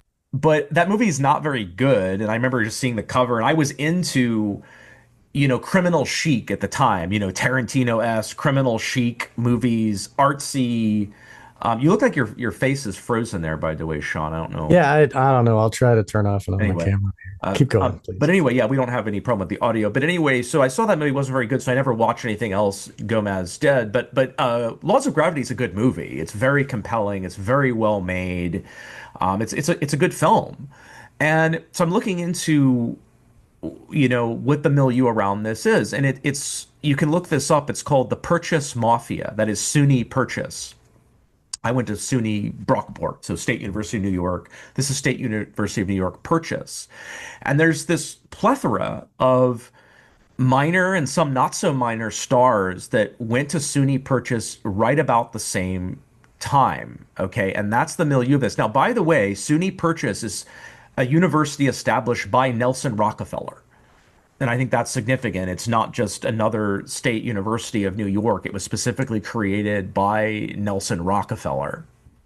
Now, the people that come out of that include Gomez, the producer, Bob Gosse, Gosse, Hal Hartley, who's one of the most celebrated New York indie directors of the 90s, and Parker Posey, whom everybody knows. Okay. Who else comes out of this? Stanley Tucci. So, and it sounds like he was kind of almost the king of the Purchase Mafia. He's not even, but Edie Falco, who's in Laws of Gravity, and then everybody would know from The Sopranos and everything. She gets her start through the Purchase Mafia. And Wesley Snipes. Okay. And Wesley Snipes comes out of the Purchase Mafia. So I don't know. We just mentioned Wesley Snipes. So, and he had that legal stuff with his taxes or whatever. Yes, and then he had this legal episode. Like, it seemed like he thought that he could. I don't know. I mean, who knows when it comes to this IRS stuff? But maybe seems like a punishment he wasn't doing. Yes, it seems like he was just letting people handle his finances or whatever, and then he got. And it sounds like something happened because Snipes was this huge star. And then it looked like he got in trouble or something sometime after the Blade movies or something. And it was like they started taking him down a notch for something. And then because it's like right after they start taking him down a notch in his career, that's when the IRS comes up. But the IRS never comes after you when you're at the top. The IRS never comes after George Clooney or any of these people when they're at their top. If they're going to come after you, they're going to come after you when you're washed up. Right. And you're washed up when they say you're washed up. I mean, you could be 60, 65, 70 years old and they say you're still a big star and you're in action movies and whatever. Nothing to do with age, obviously, anymore in Hollywood. So moving on, though, this theme the LA Cops. What's that? The LA Cops, is that where you're going? Yeah, I'm going to this theme with, the confusion of cop and criminal, the criminals as cops. Now I'm not an expert on Ramparts, but so much of this ties into Ramparts. So much of what we're going to talk about ties into Ramparts. So let's just go back to Pulp Fiction. So in Pulp Fiction, actually, he's not, I had to look at the scene again. He's not a cop, he's a security guard, but anybody, and I've watched Pulp Fiction, 30 times or whatever.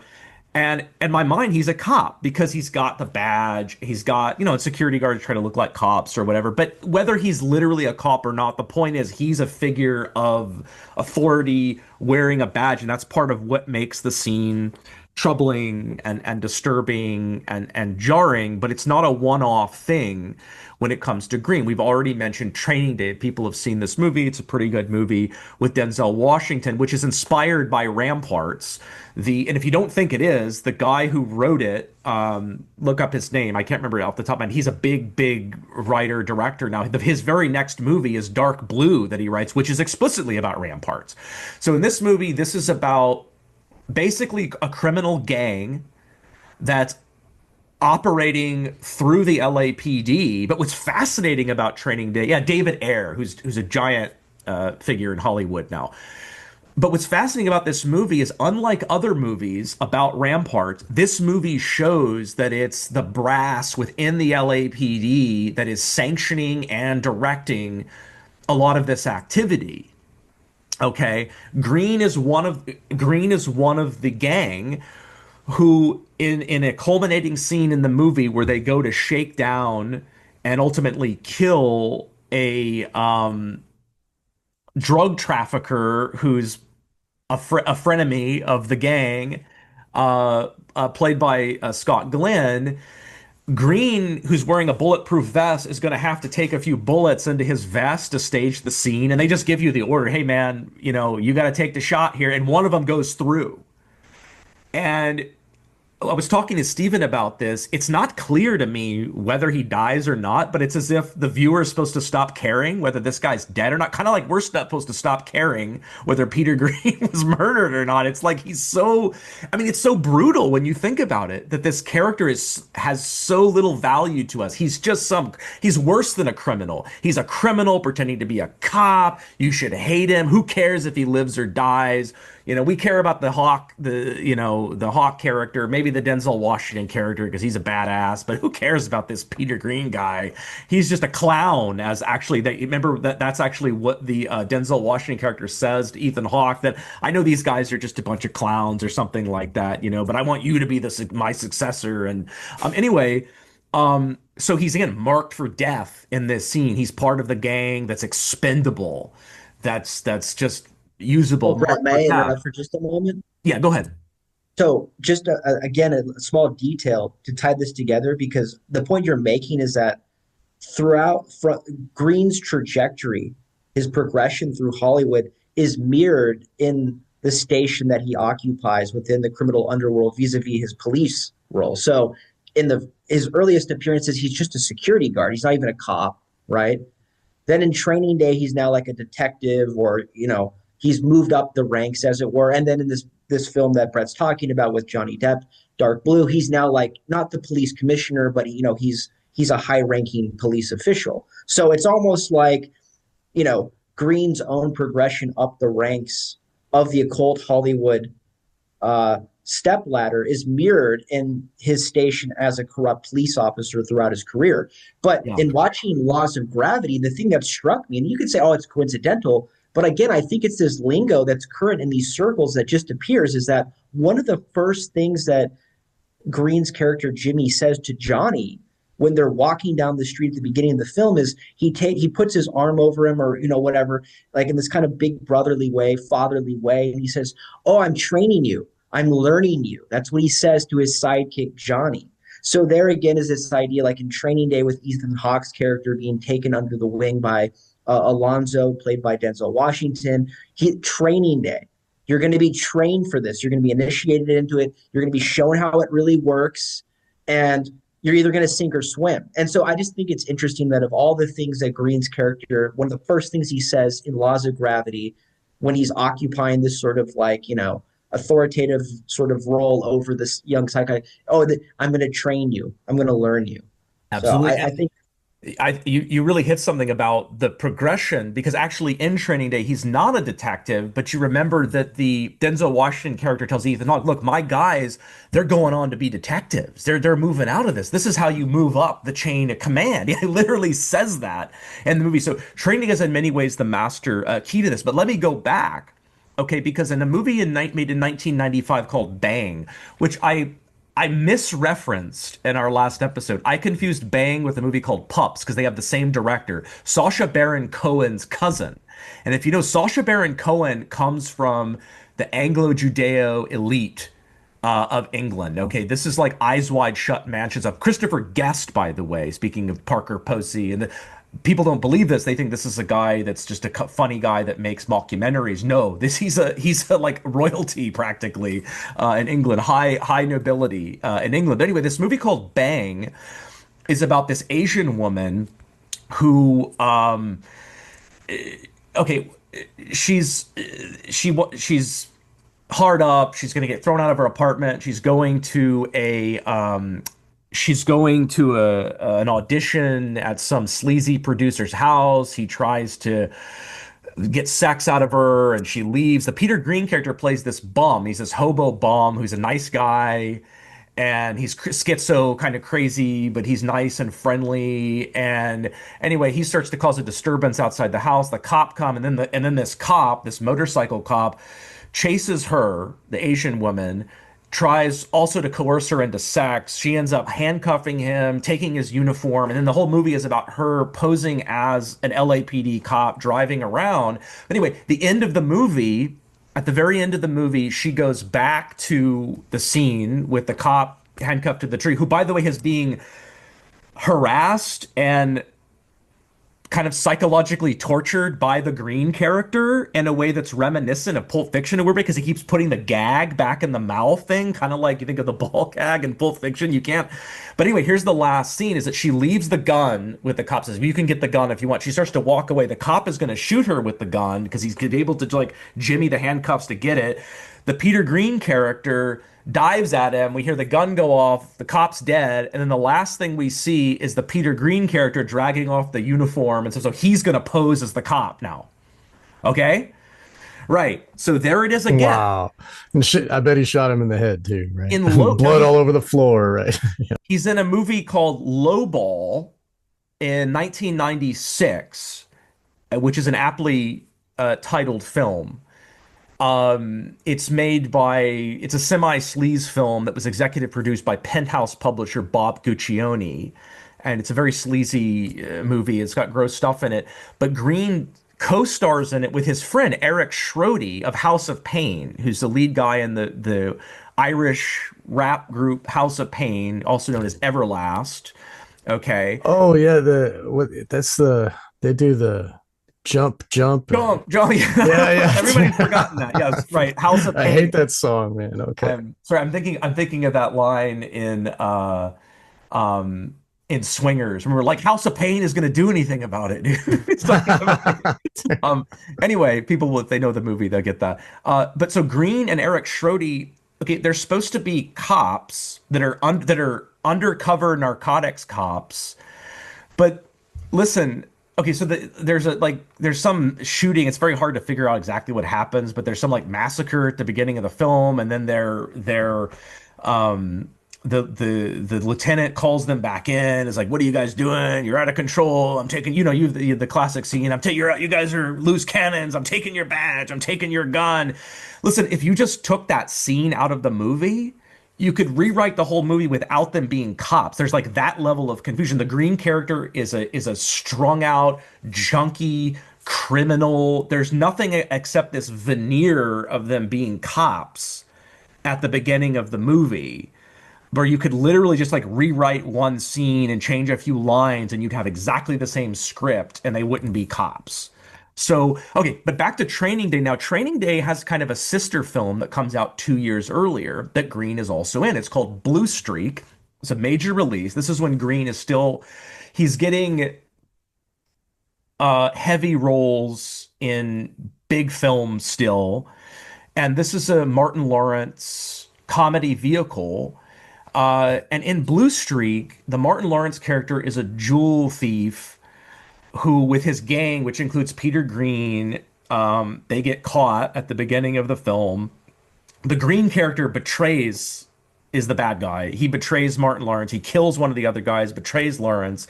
The Martin Lawrence character ends up getting away from Greene. He stashes the diamond or whatever the big jewel is in a building that's under construction. And then he gets arrested by the cops. So a couple of years later, he gets out like, yeah, I'm going to go back to that building. I'm going to go back into the ventilation system. I'm going to get my jewel. Well, the problem is that the building is now a police station. And so the only way that he can get to the ventilation system and get to his jewel is ultimately to pose as a detective. So here's the criminal pretending to be a cop. But what the movie is really about is initiation. And it's not even about Lawrence being initiated. He is the person initiating the Luke Wilson character. And Luke Wilson is the aw shucks detective who's stupid enough basically to let him in. And so the Martin Lawrence character is like Denzel from Training Day, and Luke Wilson is like the equivalent of Ethan Hawke. Exactly. Even he's driving the car crazy, like the scenes are identical. The wardrobe, the way that Martin Lawrence character is dressed with the big jacket, leather jacket, is just like Alonzo from Training Day. And also, I didn't mean to interrupt, but some of the scenes are identical as well. For example, the scene in which Denzel's crew murders the drug dealer is shot in the identical neighborhood in Los Angeles, where at the beginning of this film, Martin Lawrence, character, when he gets out of prison at the beginning of the film, goes to his ex-girlfriend's house to try to reunite with her. And it may even be the actual identical house itself, but it's certainly like literally on the same street that the Training Day scene is shot later on when the Greene and Denzel Washington characters go in and kill the drug dealer. And he's sorry, what's the Dave Chappelle plays the other member of his gang who they catch, and Chappelle is like gonna rat him out. So he's like beating up Chappelle in the interrogation. They think, this is just normal operating procedure. They're like, yeah, this guy's badass. And the Luke Wilson character figures because he's smart in a way, he's just very naive and stupid in another way, and he figures out that this guy isn't really who he says that he is. Like, all of this stuff doesn't check out.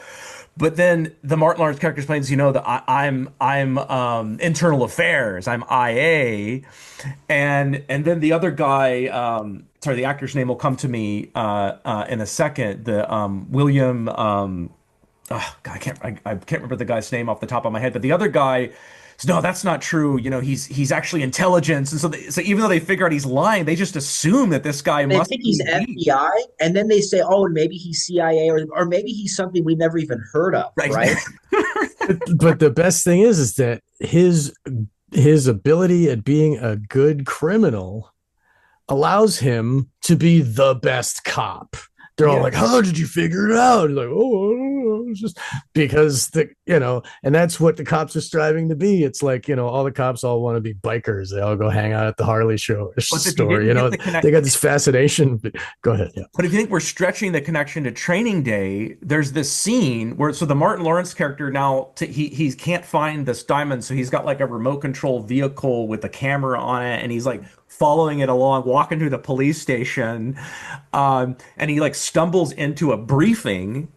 He doesn't even know where he is. He just sort of stumbles in, and you can see on the board Training Day in the background. They're training. They're doing a training day. So all of this is incredibly Masonic, in the police connection. It's like all the predictions of 9/11. There's checkerboards throughout the movie, and the police connection to Masonry, and so it's very Masonic. Yeah. Well, so to your point, Brett, about it being Masonic and having this sort of occult dimension to it, which most people at the time watching films in the 90s would not have noticed. At this point, we've come so far 30 years on. This is all passé. I mean, this is like, standard conspiracy YouTube fare like 15 years ago. We all know about like the pyramid hand signs and the 33s and all these things. So it's almost kind of tedious or embarrassing to even have to note it now, because we all just take it for granted that, of course, it's going to be there. But again, if we appreciate the time at which these films were made, this was before the public would have been exposed to this and had known to look for it, right? And so to Brett's point about the occult and the Freemasonic stuff being there, well, I can't recall the brand of the safe that they break into at the very beginning of the film, but it's a 3300. It's a something 3300. Right. So it's right at the beginning of this cheesy 90s, comedy action film. And it just so happens that you get the Freemasonic 33 occult reference right at the beginning. And all the cops are porch masons. They're all like third degree, and they're all happy to be working for, like the Minions movie. They're all just like idiots, happy to work for the higher up evil. And it's funny that, and also people should look into LA specifically has gangs in the sheriff's department for sure, and probably the LA cops proper. And the sheriff's department takes care of like the outskirts areas, and the LA cops are like the main one. So like the sheriff's department was in charge of South Central and all that stuff. And I forget who was beating Rodney King, but there's like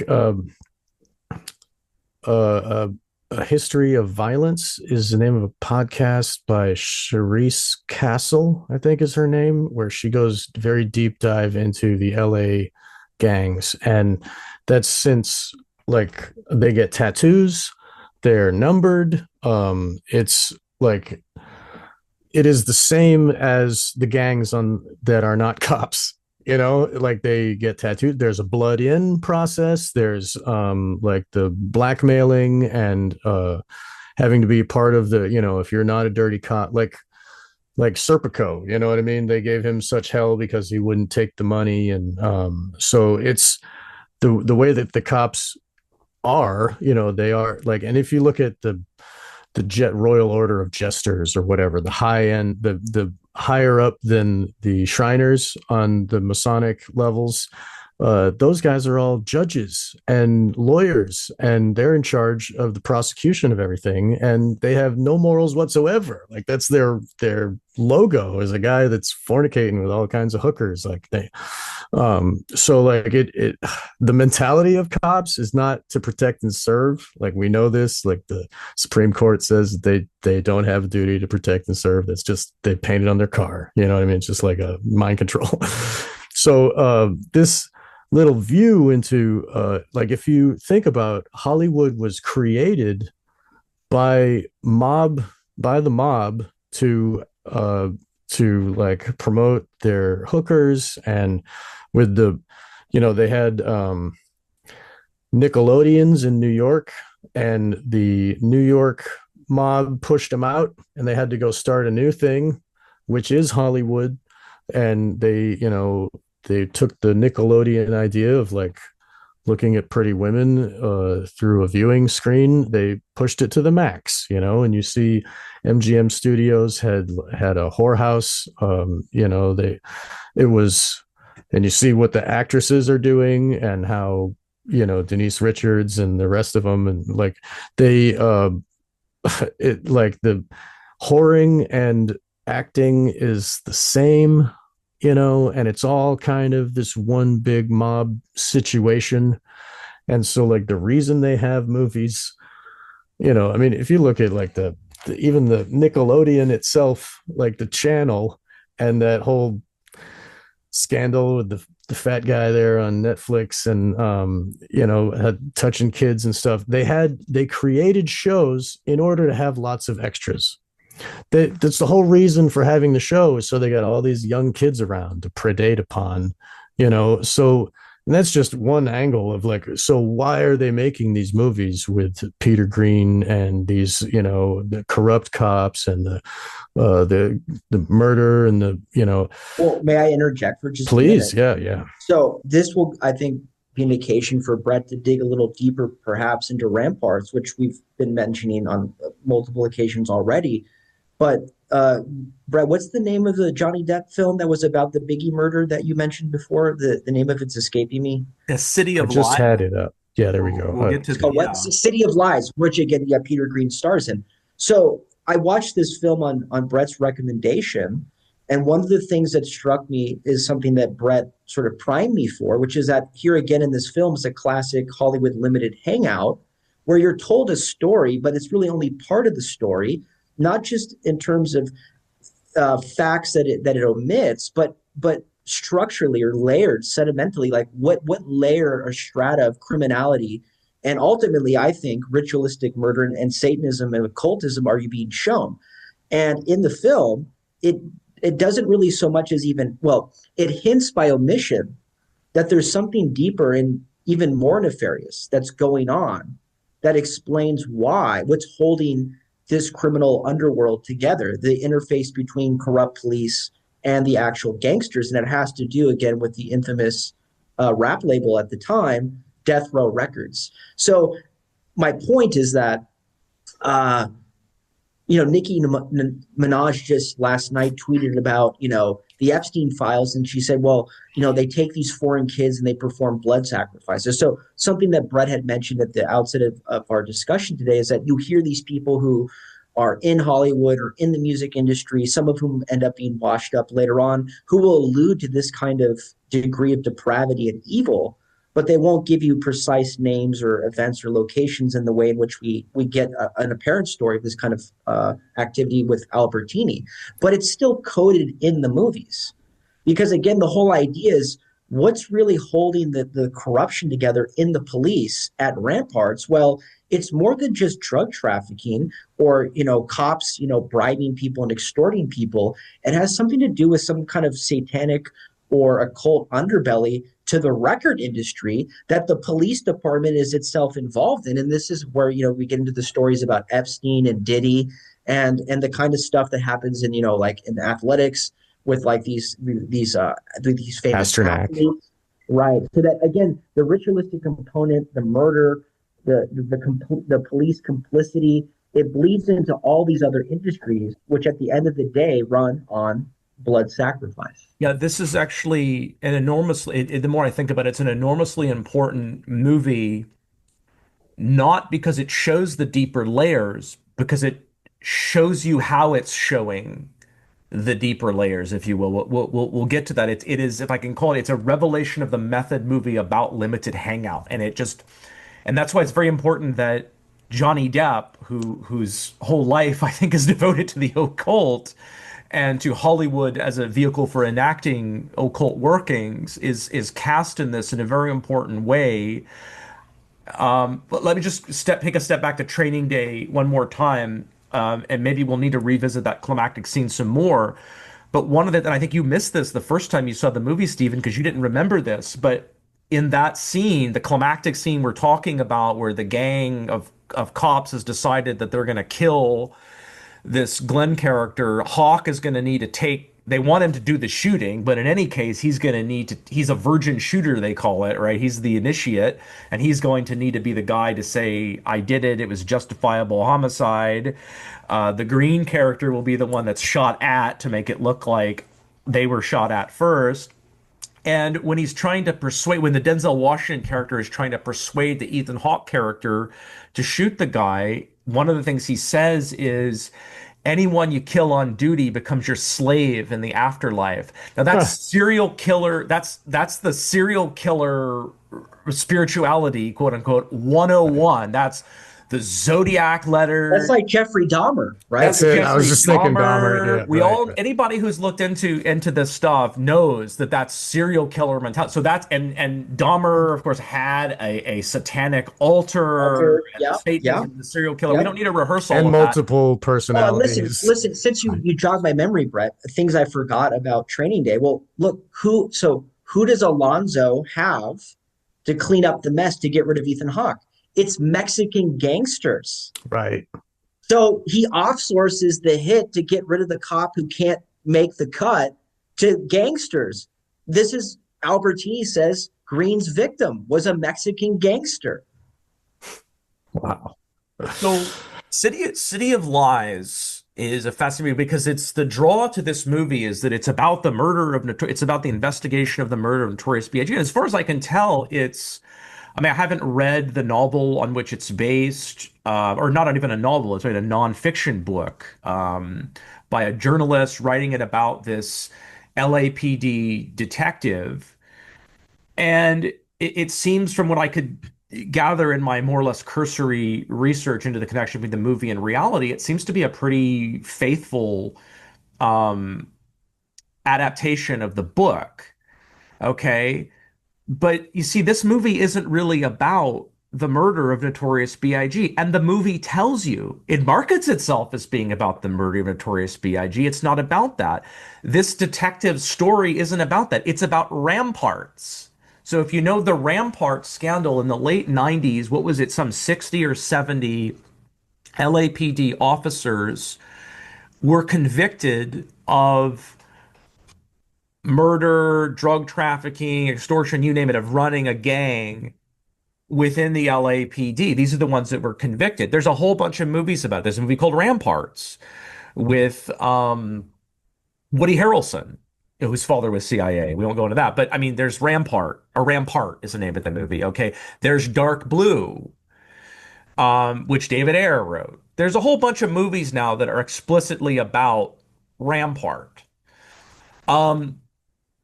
So one of the clues to me of the connection to Rampart, because I didn't know the whole story of Rampart actually before. I knew about it, but I didn't know Kevin Gaines, and some of the names didn't really mean anything to me. But in City of Lies, one of the informants is this actor I was familiar with. He's a black guy with dreadlocks. And he's a very reluctant informant in City of Lies. Well, that guy is an actor in the movie Strange Days that we mentioned with Tom Sizemore. I think you said Stranger Things. You meant Strange Days, Stephen. So Strange Days is a very important movie from the 1990s. But see, Ramparts didn't officially come out until the late 90s. And so it's fascinating, all of the movies that come out before that refer to, depict, allude to, at some level, are about gangs of criminal cops in the LAPD murdering people, doing this stuff. So that's a major plot line. You might even call it's not even a subplot. It's actually just part of the plot of Strange Days, that there's this gang of criminals acting like a hit squad within the LAPD. And the Tom Sizemore character, interestingly, who is a corrupt cop who's now working security. Okay, this is going to be important to the plots. Who's now working security for a music industry mogul, tells the Lenny Nero character, played by Ray Fiennes, who's a semi-corrupt cop who's now kind of doing stuff in the criminal underworld, but's kind of a good guy, tells him about a rumor that there's gangs of criminal, but he's actually trying to mislead him about what's really going on. So this becomes a clue, because City of Lies itself is telling you that it actually says this in the movie. That's what the Depp character says, is that Ramparts itself, the revelation of it was to cover up something deeper. In other words, to use the conspiracist language, it was a misdirection operation. It was a limited hangout. But this is astonishing to the Forrest Whitaker character, the journalist, because Ramparts was so explosive. I mean, we're revealing that cops are murdering people and they're acting as a hitman and they're doing it. What could be bigger than this? Well, first of all, that it had major brass within the LAPD were involved. Like that's one thing, but there's something more. And so City of Lies doesn't tell you what more. In fact, City of Lies makes it narrower, makes it about the murder of Notorious B.I.G., a rapper, right? And it's not, but it shows you that the murder of the rapper isn't about the rapper.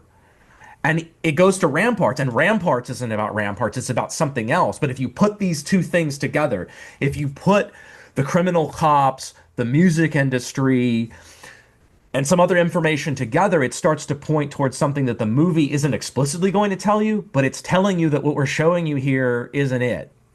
Right? Yeah, just kind of like how the Epstein thing is like, oh yeah, Epstein's the only bad guy, and he had nobody working with him.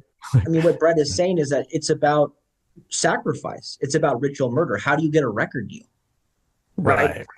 So that's the idea, is that, well, what's really going on is that, yeah, it's not just contract killings in the criminal underworld where these rogue police officers with the approval of the brass are being allowed to do this. It's that, no, they're interfacing with the record labels who are accruing these stars and launching these rappers like Tupac and Notorious B.I.G. and all these other people through some kind of ritualistic occult practice that is overseen by the clandestine services, who are also embedded in the police and are precisely what allows that kind of rampant corruption to occur within the police department.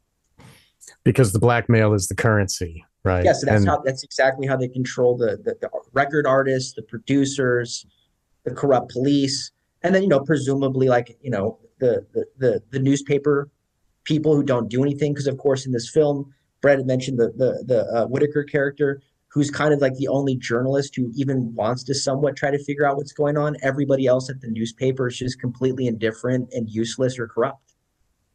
So Greene, let's back it up and talk about it now. Greene plays this obviously corrupt police commander that misdirects the Forrest Whitaker character. He badmouths the Depp character, who's no longer a detective, and tries to suggest, was crazy and did some bad things. And then I'm going to give you a name, and then gives him, like, off the record, I'll give you this. And he's misdirecting him. And so he's part of the BS, right? That's what he's graduated up the scale. This Greene character now, he's a commander who's gotten where he is because he's one of the bad guys, and now he's been made a commander. Okay, that's the Greene character. But let's take a step back. How does the Depp character, this detective, what is his name there? I'm looking at his name, Poole. Let's just call him Poole. So Detective Poole is called into a case. He wasn't initially assigned to anything to do with Notorious B.I.G. He was assigned to a case where it's the first scene of the movie. There's two undercover police officers. One's black, one white. They don't know that they're undercover.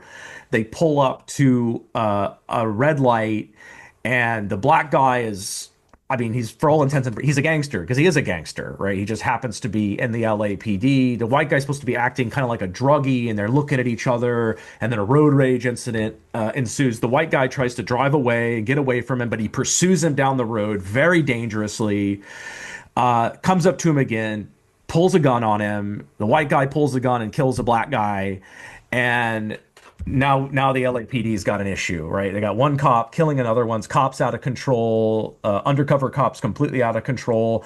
And the backdrop to this is that we've had the OJ trial. Sorry, it's his name is the lawyer, the OJ. Cochran.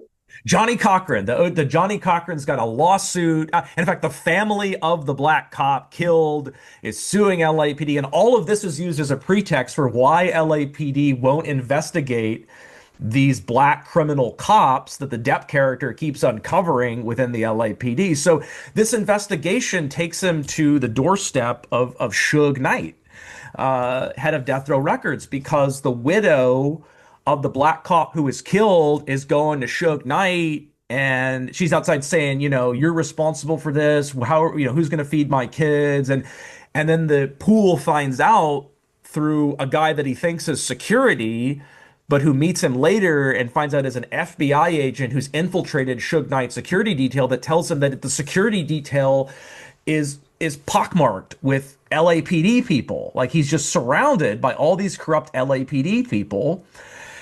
And this will end up taking him into the Notorious B.I.G. investigation. And they have a great suspect in another cop, another criminal cop who who is involved in a bank robbery with his girlfriend, who, when they search his house and his safe, they find he has this rare ammunition that was used in the Notorious B.I.G. case. He has a vehicle that matches the description, and they have a witness that can put him at the scene of the crime. There was a lot of people involved. There were at least 2 vehicles involved in the shooting. There was so it wasn't just one person. I mean, there had been one shooter, but there were multiple people involved in the shooting of Notorious B.I.G. But anyway, all of this is Ramparts. Kevin Gaines, the other guy. These are the things that ended up revealing Ramparts. And then then they take Poole off of this case, seemingly to push him away. They say, well, we can't investigate the bank robbery guy because we got Johnny Cochran on us, and we can't just be investigating black cops, and it looks really bad. But you know what? There's a whole bunch of cocaine that's been stolen from the evidence room. We need you to look into that. Well, in the course of investigating the stolen cocaine, it leads him to the same place. And by the way, there's a connection to Training Day, because one of the corrupt cops was like gambling money in Vegas or something, and that's connected to the Denzel Washington character, because the backstory of that is he went gambling in Vegas and killed some Russian mafia guy, and that's why on Training Day he's shaking all these people down because he needs money to pay off the Russian mafia that ends up killing him at the end of the movie because he can't pay him off because the Ethan Hawke character got the money. So again, it's Ramparts. All of this is really about Ramparts, and this movie isn't about showing you the connection between Notorious B.I.G. and Ramparts. It's about showing you that Ramparts is a limited hangout. And there's something much deeper that, yes, involves the music industry. Now, who is in Training Day and who's part of that gang? We haven't mentioned that not only Peter Greene, but Dr. Dre, right? Suge Knight, Death Row Records, right? And Snoop Dogg is in the movie as a guy in a wheelchair who's a crack dealer in a wheelchair who was put on trial for murder. Snoop Dogg. Murder was the case that they gave me. So they're initiated. Snoop Dogg. And by the way, isn't Dr. Dre, was it Ice Cube or Dr. Dre that's come out talking about how the private prison industry made a deal with these rap moguls and stuff to have them promote? Oh, they said it into a microphone. I didn't know that they admitted to that. Wow. Yeah. Well, Brett, you made a joke about this too, but of course, in City of Lies, they also mentioned MC Hammer, because this is supposed to be the joke, is that the Peter Greene character, the corrupt commander, to try to throw Whitaker, the newspaperman, off the trail, gives him a name that turns out to be MC Hammer's real. Well, because he's trying, in their first meeting. So the joke is like, oh, did MC Hammer actually shoot Notorious B.I.G.? That's preposterous, right? No. Well, the joke. Can't touch this. This is very important because there's something very serious hiding behind the humor in that scene.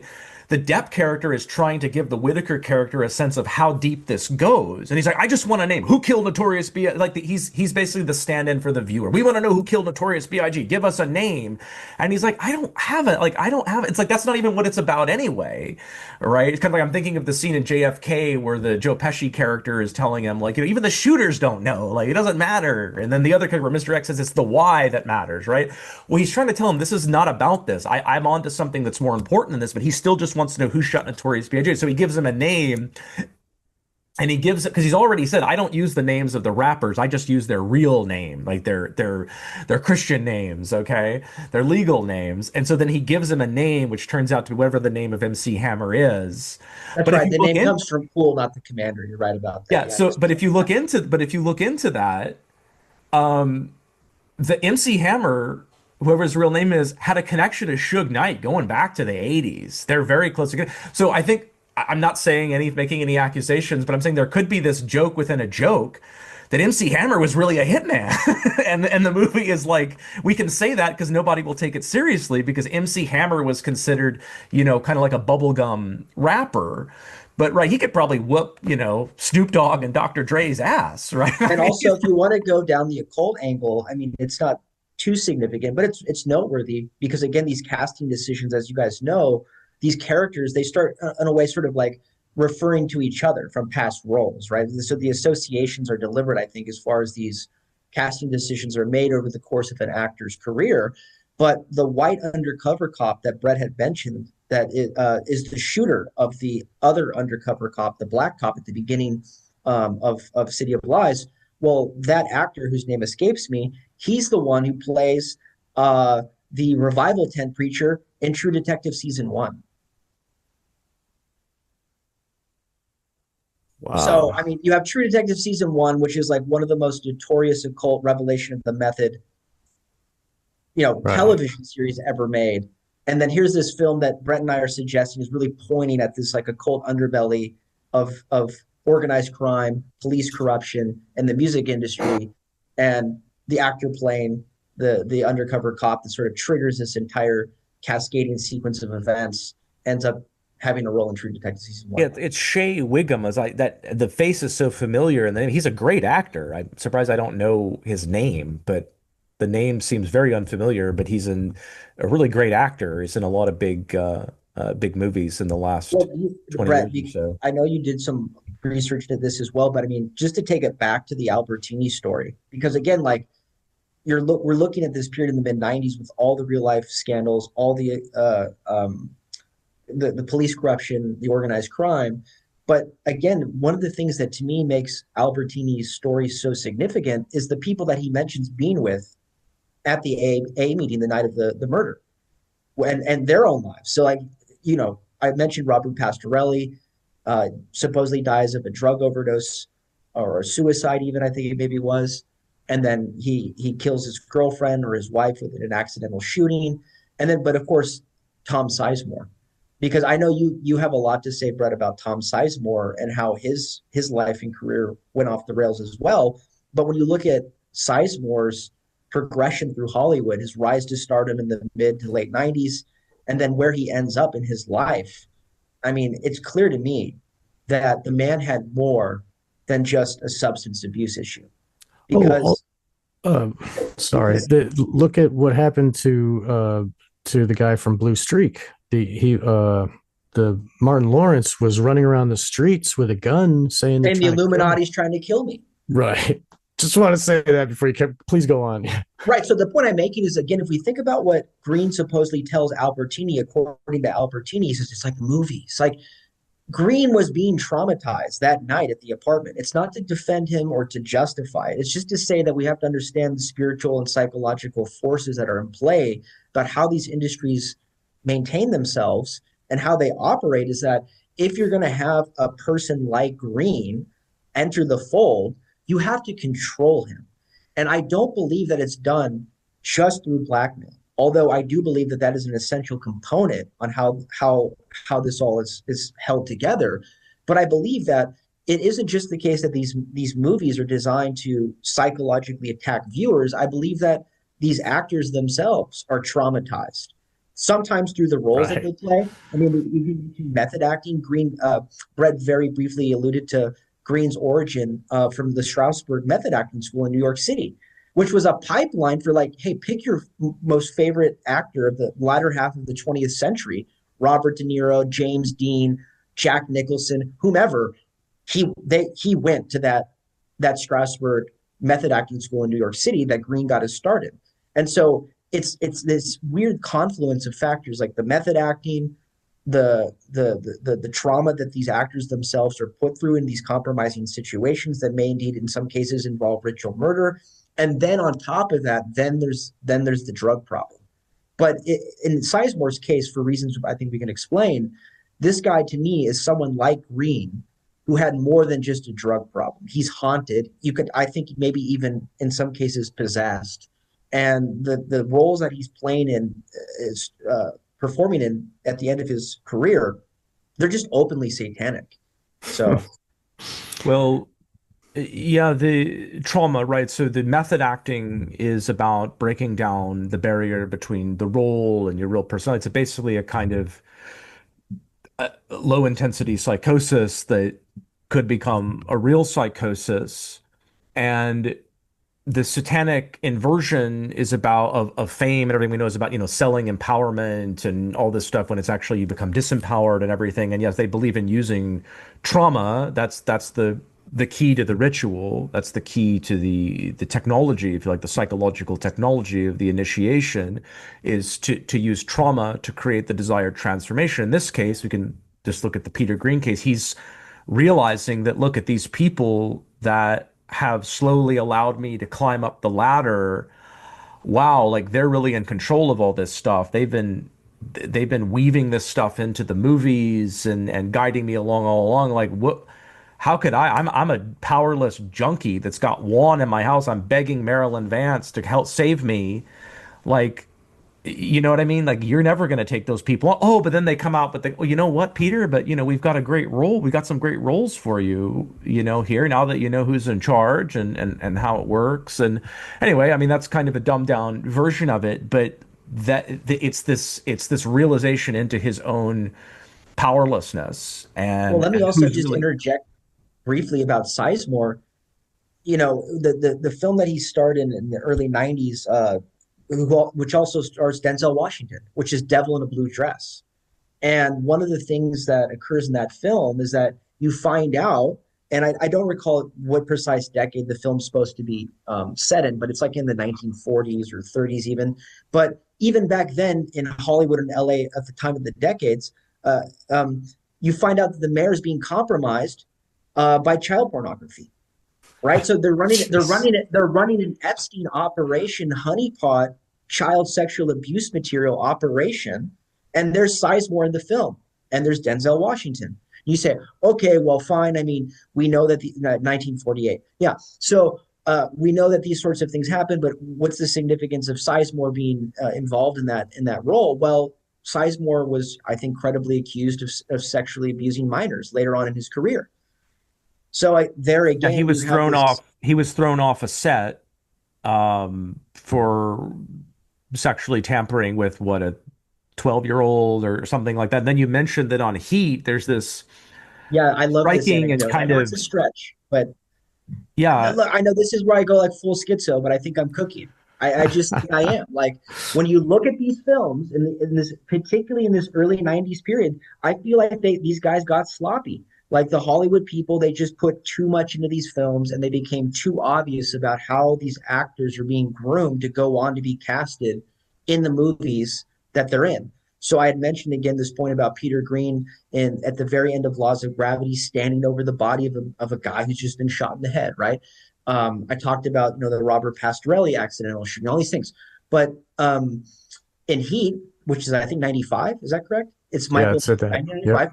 Robert De Niro, we now know has Epstein ties. His name's in the episode, right? We're going to talk about Epstein maybe at the end because he gets into Johnny Depp, which takes us back to the Odyssey and takes us back to the Viper Room in the early '90s with Albertini, but it stretches 30 years on into what was going on with Epstein just recently, and I'll come to that at the very end. But when it comes to Sizemore and Heat, I noticed that one thing I don't believe is coincidental is that in the famous shootout when the bank heist, when Al Pacino and the other cops show up and catch them trying to flee the scene. Val Kilmer survives. He's wounded. De Niro's character gets away, but the robber who dies is the Sizemore character.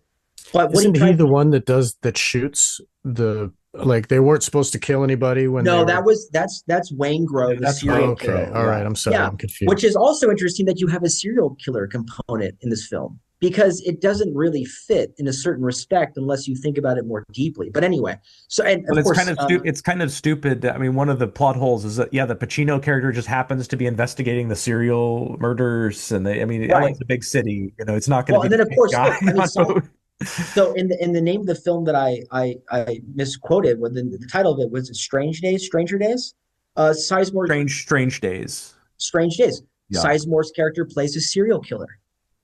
Right, so I think that film's 93. Heat's 95. 95. Yeah, 95. Oh, same year, even better. So Catherine Bigelow, who basically works for the federal government.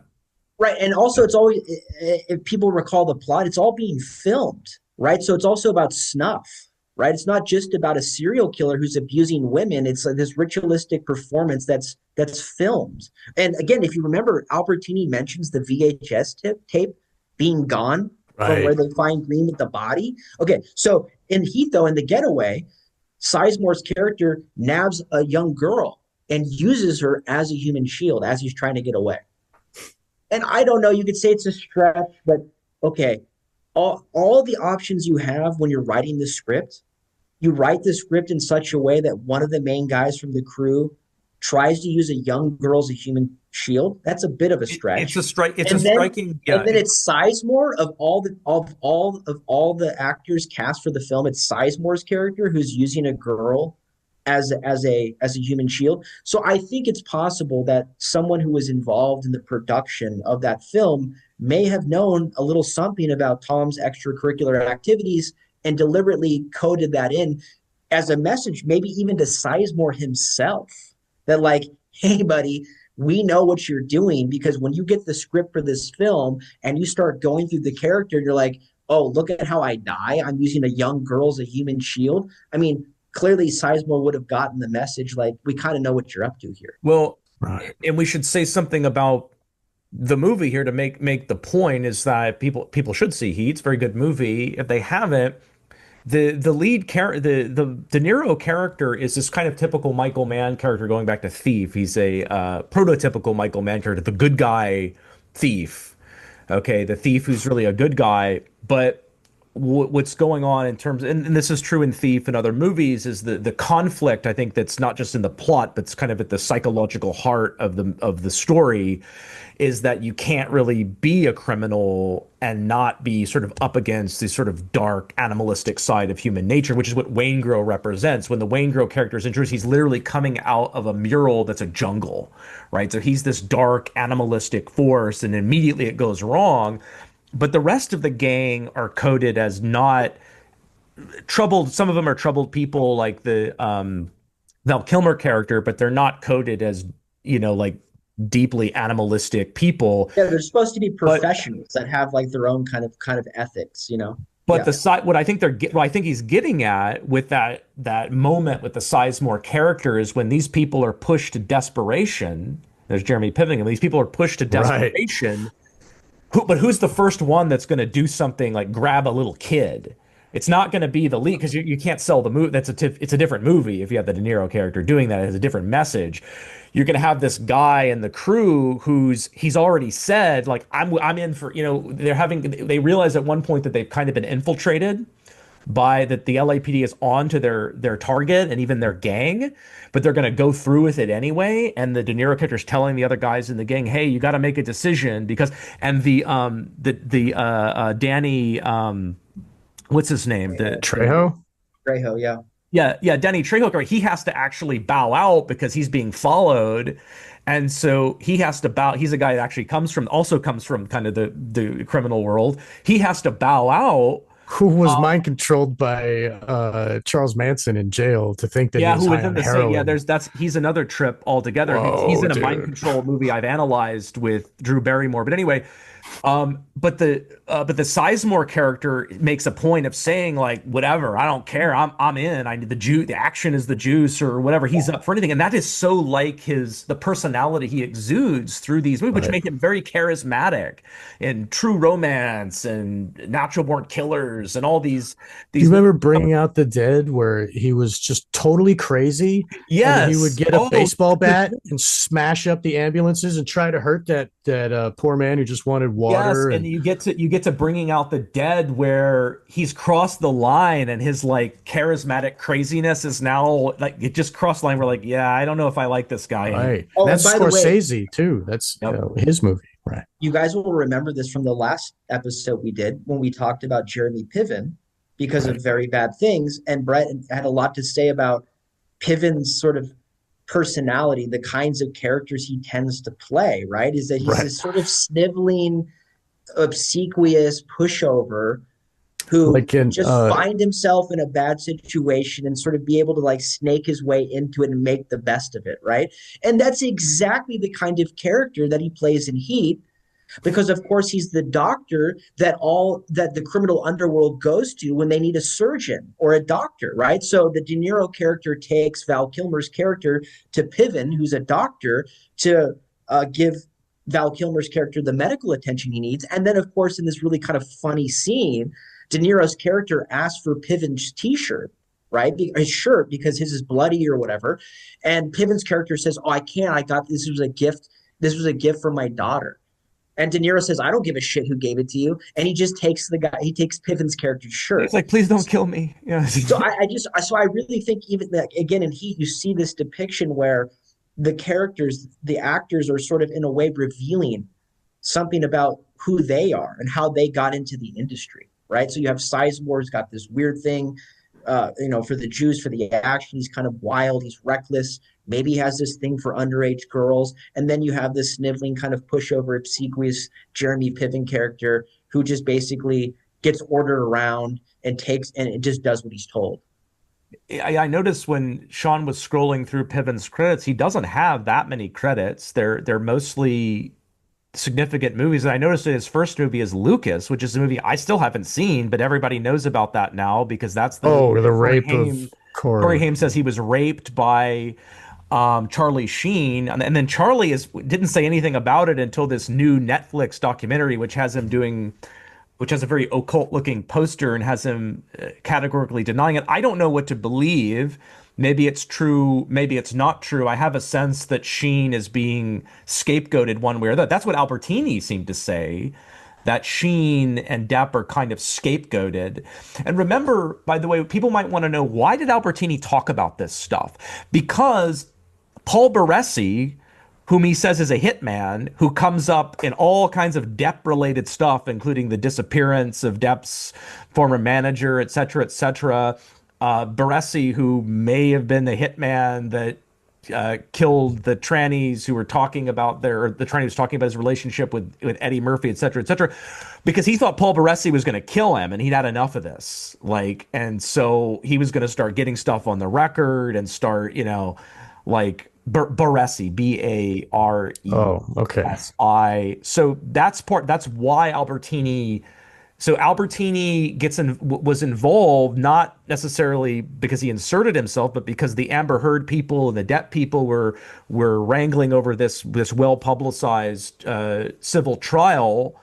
And Albertini knew Depp very intimately. He was friends with him. He worked at by the way, one of the people that was there that night, Sal Jinko, that was in the Peter Greene group. That's like, look up Sal Jinko. That was Johnny Depp's best friend and the co-owner of the Viper Room. How do you spell that? Jenco. Okay. And it's very weird. The Jenko thing is odd because he's on, what is that show, 51 Jump Street. There he is. He was on 51. 21 Jump Street. 21. Yeah. I never saw the show. I know it was very well known. I saw it when I was a kid. Depp. Depp became kind of a star through that, as well as Nightmare on Elm Street. But we're kind of the official story on Depp is that he was a struggling actor and he got on this show. But if he's such a struggling actor, how is he able to get his friend with no acting credits and no acting experience a regular part on the show? So all those, what you see there, look at his credits: Arizona Dream and Donnie Brasco. Those are all Depp movies. Right. He just is in mostly, like 90% of his credits are Depp movies. Well, I don't want to I can talk about other stuff Jenko is in, but anyway, that's one of the people that's there. So this is how this is why Albertini starts to blow the whistle, because of what's going on with this Amber Heard Depp case. And I can't sort it all out, who Baressi's working for and when and whatever. But it's like Albertini thinks he's going to get killed or something. He's already had, we didn't even get into that through the Greene case, but Greene threatened to have somebody else kill him. And so I think Albertini got tired of these threats to his life and thought, maybe the safest policy is to start talking about some of this stuff. And now Albertini record it too. Yeah. So he started talking to people, and he actually, you can watch on YouTube. He takes some independent journalists, or whatever you want to call them, have a YouTube show. He takes them actually to the scenes of the crimes and so forth, and shows them where all this stuff happened. But Albertini he's gone dormant now. He doesn't talk anymore. We try to get a hold of him. He doesn't want to talk. He doesn't talk to anybody. He doesn't do anything on social media. He just did this. He had this flurry of activity, and now he doesn't say anything else. So, well, may I just mention a point for listeners who are wondering, okay, so sure, there's this underbelly in Hollywood, there's police corruption, there's organized crime, maybe there's even like ritualistic murder sometimes with like these record labels or whatever. But just to give people a scope, or a sense rather, of the scope and sprawl of it, how long it lasts. This is in a way the entire reason we're recording today's episode is look at the circumstances under which Peter Greene dies. 60 years old in 2025, 30 some odd years after Albertini alleges that Greene gets his break in Hollywood because of this event, this night on a Tuesday in Chinatown, right? Or, well, not in Chinatown, but wherever Greene was. But so it goes on for decades, right? Now, what's the milieu that, Brett's mentioned that Albertini was floating around? Well, why does he know Depp? Why does he know Amber Heard? Well, it's the Odyssey, it's the Viper Room. We all know about the River Phoenix overdose and the supposed involvement of the Red Hot Chili Peppers, and on it goes on and on and on. We talk about Sheen, all of this, right? Well, that network is still in a way in operation, because if you think about these high-level honeypot blackmail compromise operations that we now all know about, because most notoriously of Jeffrey Epstein, there's a Depp tie-in to the Epstein network. So in the most recent release of Epstein files that was released just a few days ago, this previous Friday, there's correspondence between Lawrence Krauss, the very prominent physicist, scientist who had or has a position at Arizona State University, and he's been a big public science promoter for some years. But Krauss was accused of sexual harassment at Arizona State, and his reputation took a hit. He was under investigation there for a number of years. But of course, he was also a close friend of Jeffrey Epstein, and Jeffrey Epstein was funding Krauss at this thing called the Origins Project, which was being run out of Arizona State University, along with some other physicists that also had relationships to Epstein, some of whom took donations from him at MIT and Harvard, flew on his plane, and even traveled to the island. Now, I mention this because in the emails, Krauss contacts Epstein in 2015, and Krauss tells Epstein that he's inviting none other than Johnny Depp for an event at the Origins Project in Arizona State University. So here you have Lawrence Krauss, the science popularizer, the big physicist who's friends with Epstein, right? Who's under investigation subsequently at Arizona State University for sexual harassment, putting on events through the Origin Project, and he's inviting a Hollywood actor. And of all the Hollywood actors that he could invite, he's inviting Johnny Depp. And then what is Johnny Depp's topic for the Origin event? It's finding creativity in madness. That is Depp's topic for the event at the Origin Project, which goes back again to this whole point about the traumatization of the actors, that what Greene describes the night he comes to the door and says it's like a movie. So Depp himself, as this Hollywood A-lister, all the way into 2015, right? 20 some odd, 30 some odd years after this, everything happened at the Odyssey, everything happened at the Viper Room, everything happened with Peter Greene, and he's giving a talk about the relationship between creativity and madness. Now, the final point about this kind of connection between Krauss and Depp and everything else is that at the event in question, at the Origin Project, Amber Heard was in attendance because, of course, at the time, Heard was still married to Depp. And Krauss gets slapped with a further sexual harassment complaint by some of the people who said at the event, Krauss was making these lecherous comments about Heard's figure, making comments about her ass, right? Wow. And then the next year, 2 or 3 years later, in order to kind of, help Krauss out of it, Heard herself provided a witness statement or a letter that was meant to exonerate Krauss from these accusations. So Heard is lying for Krauss because there were no fewer than 4 witnesses at the Depp event who all say that this is what Krauss was doing. But for some reason, Heard herself, who was the presumed victim, comes out on the record to clean up the mess for Krauss. And this makes sense given the fact that Krauss is tied into Epstein and Epstein has Hollywood connections. And then so finally, when Depp releases this movie in 2015 called Black Mass, which is about the Irish gangster mobster Whitey Bulger, right? So again, we have this kind of interesting allusion to the milieu from which Greene himself came from.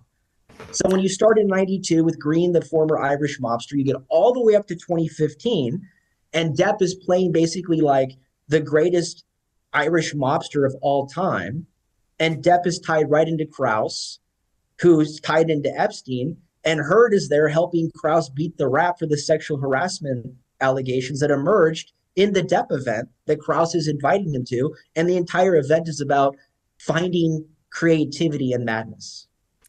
I wonder if he was inspired by conversations with his good friend Damien Eccles for that.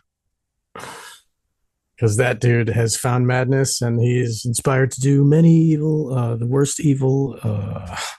He's famous the final point about is the movie that Depp is in, Black Mass. There's this restaurateur, Stephen Hansen, who sends an email to Epstein and asks Epstein, well, do you want to go see it?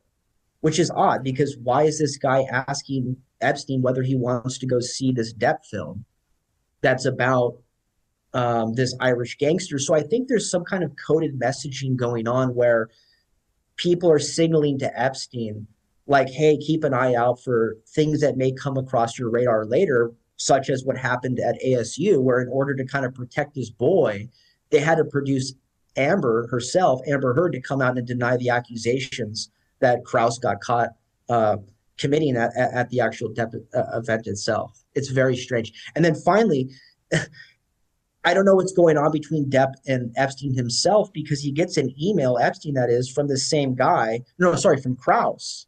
And Krauss says, hey, I'm going to be making this movie with Matt Damon and Johnny Depp, maybe like a documentary about like water purification or something, okay?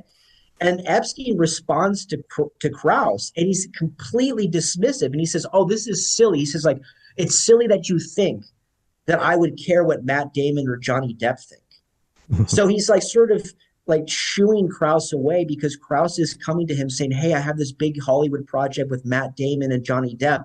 And Epstein just kind of shoos Krauss away and says, oh, well, who cares about Johnny Depp and anything about Matt Damon? So again, I think this shows you the power dynamics, that Epstein here is in this position where someone like Krauss is coming to him, trying to impress Epstein by saying, hey, I have this project in the works with Matt Damon and Johnny Depp.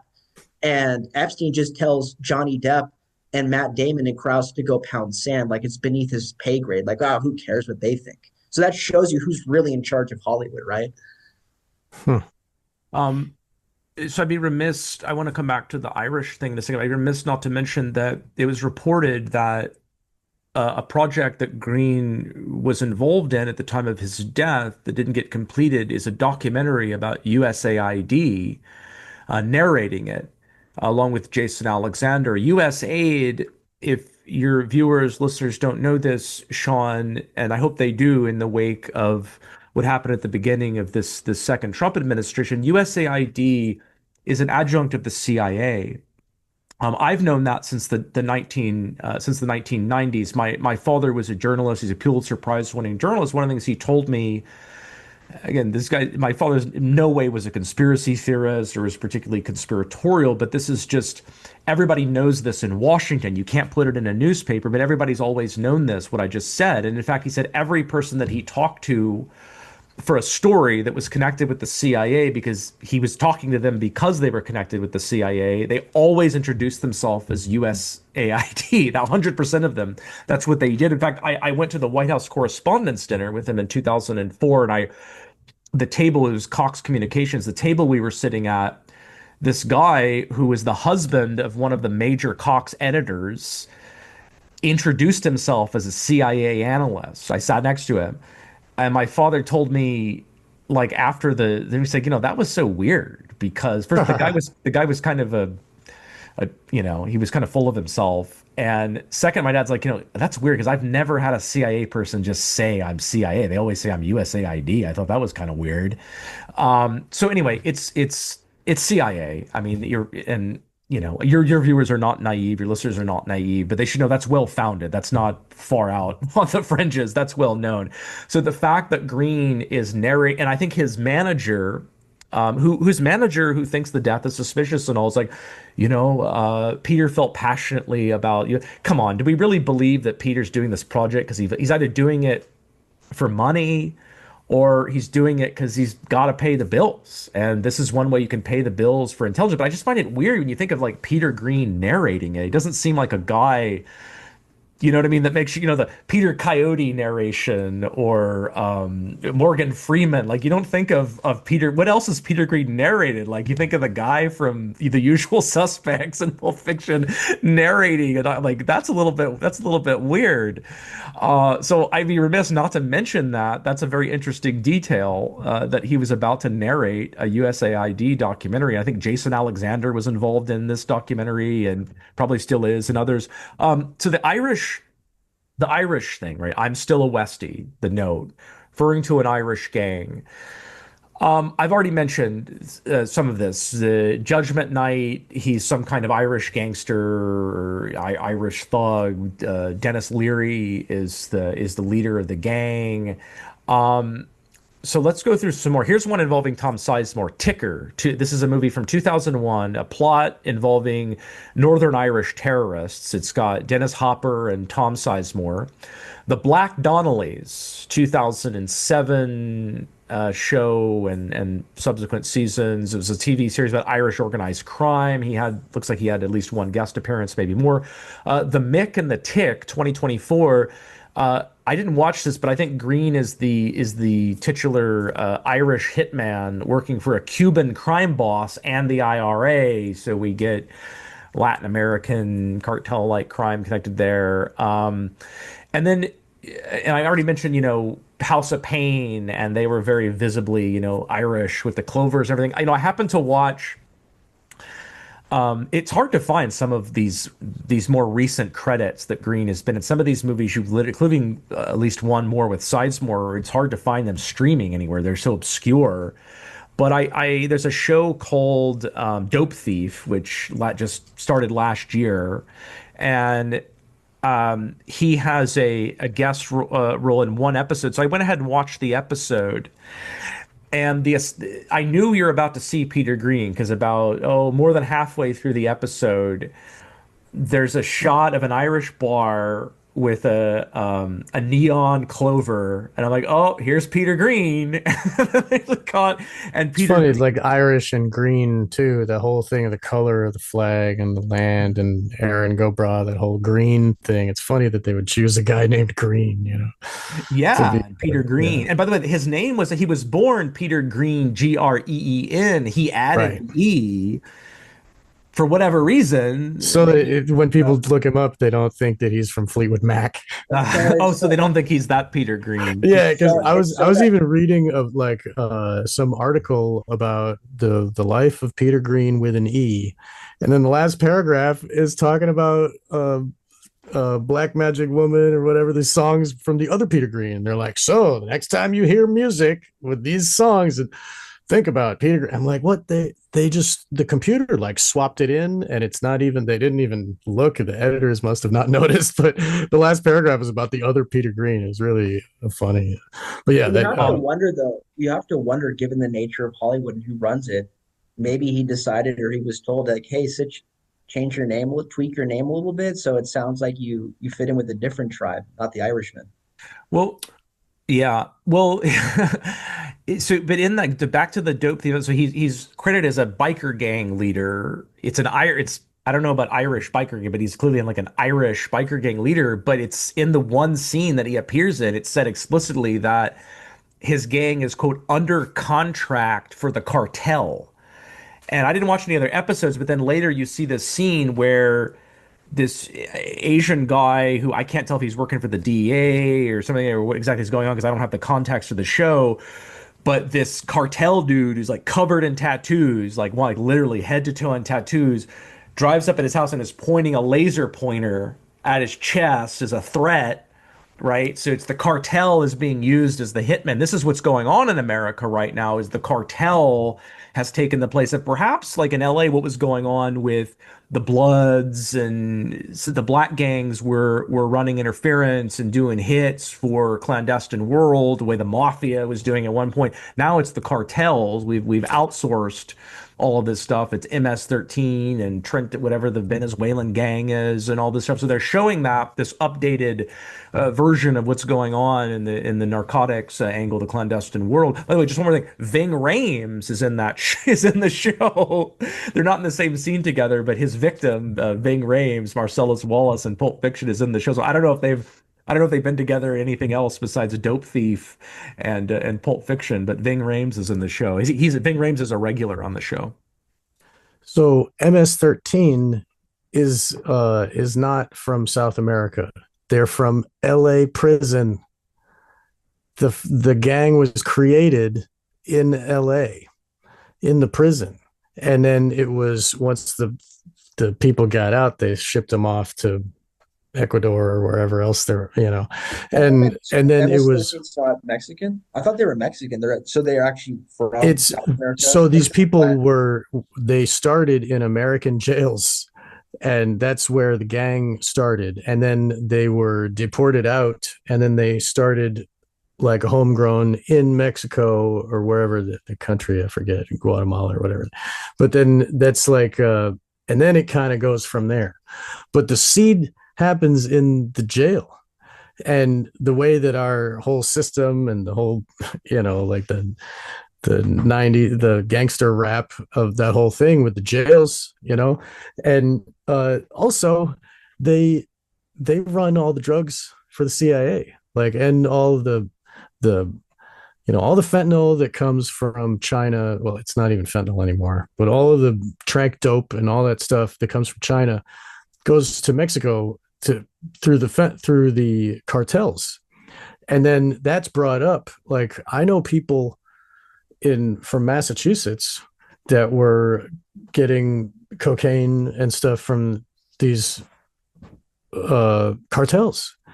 And I know one guy who had brought his cousin in, and then his cousin messed up the money. So now it's his job. He has to go kill his cousin.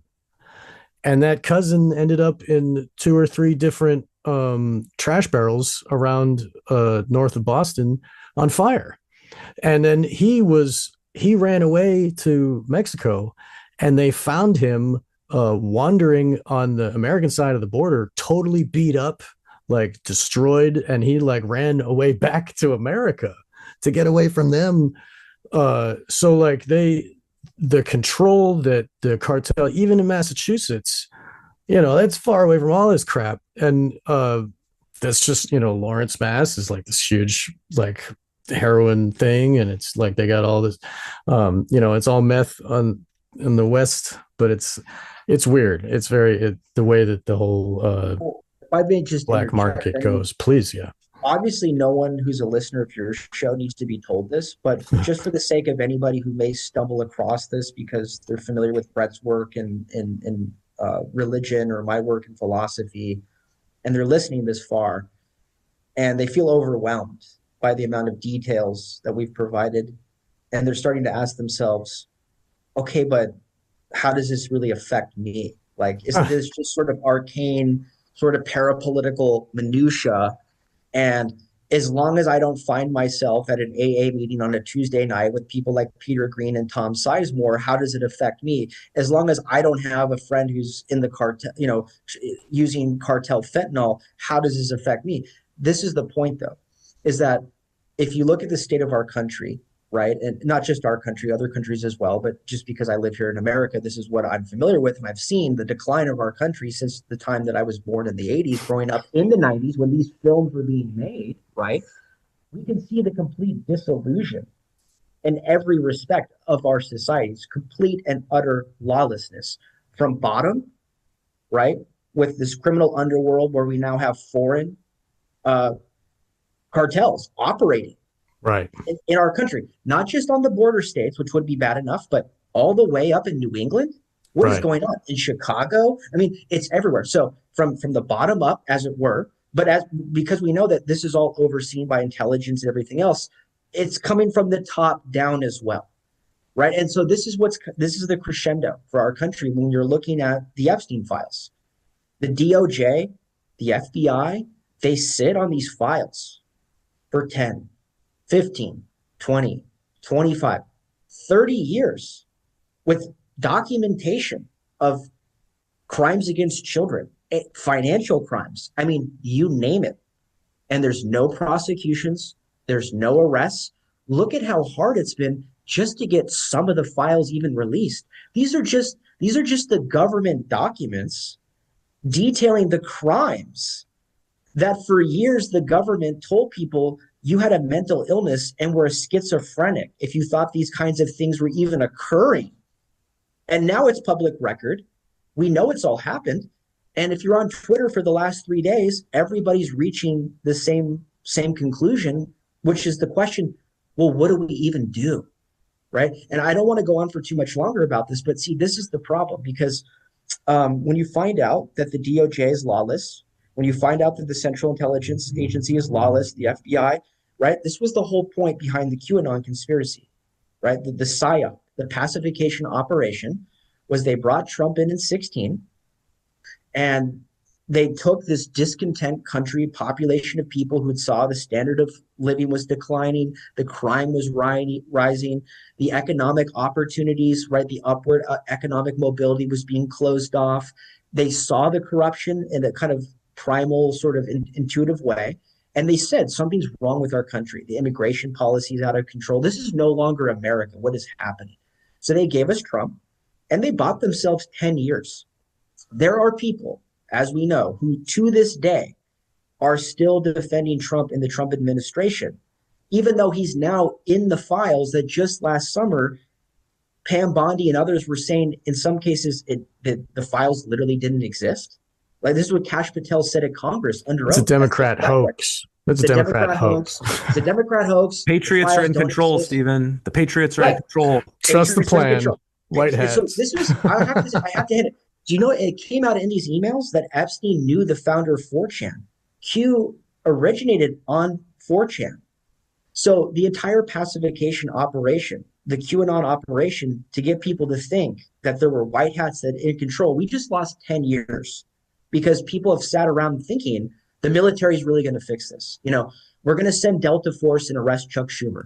We're going to send Delta Force and we're going to arrest John Brennan. It's happening. People have been reading websites where they think like Hillary Clinton was like executed at Guantanamo 7 years ago, right? I mean, they're just in fantasy world. And the reality is that this entire criminal apparatus that we've been focusing in here through the Green milieu, the convergence of Hollywood, the clandestine services, corrupt law enforcement, and then organized crime and even cartels, that's what's running this country.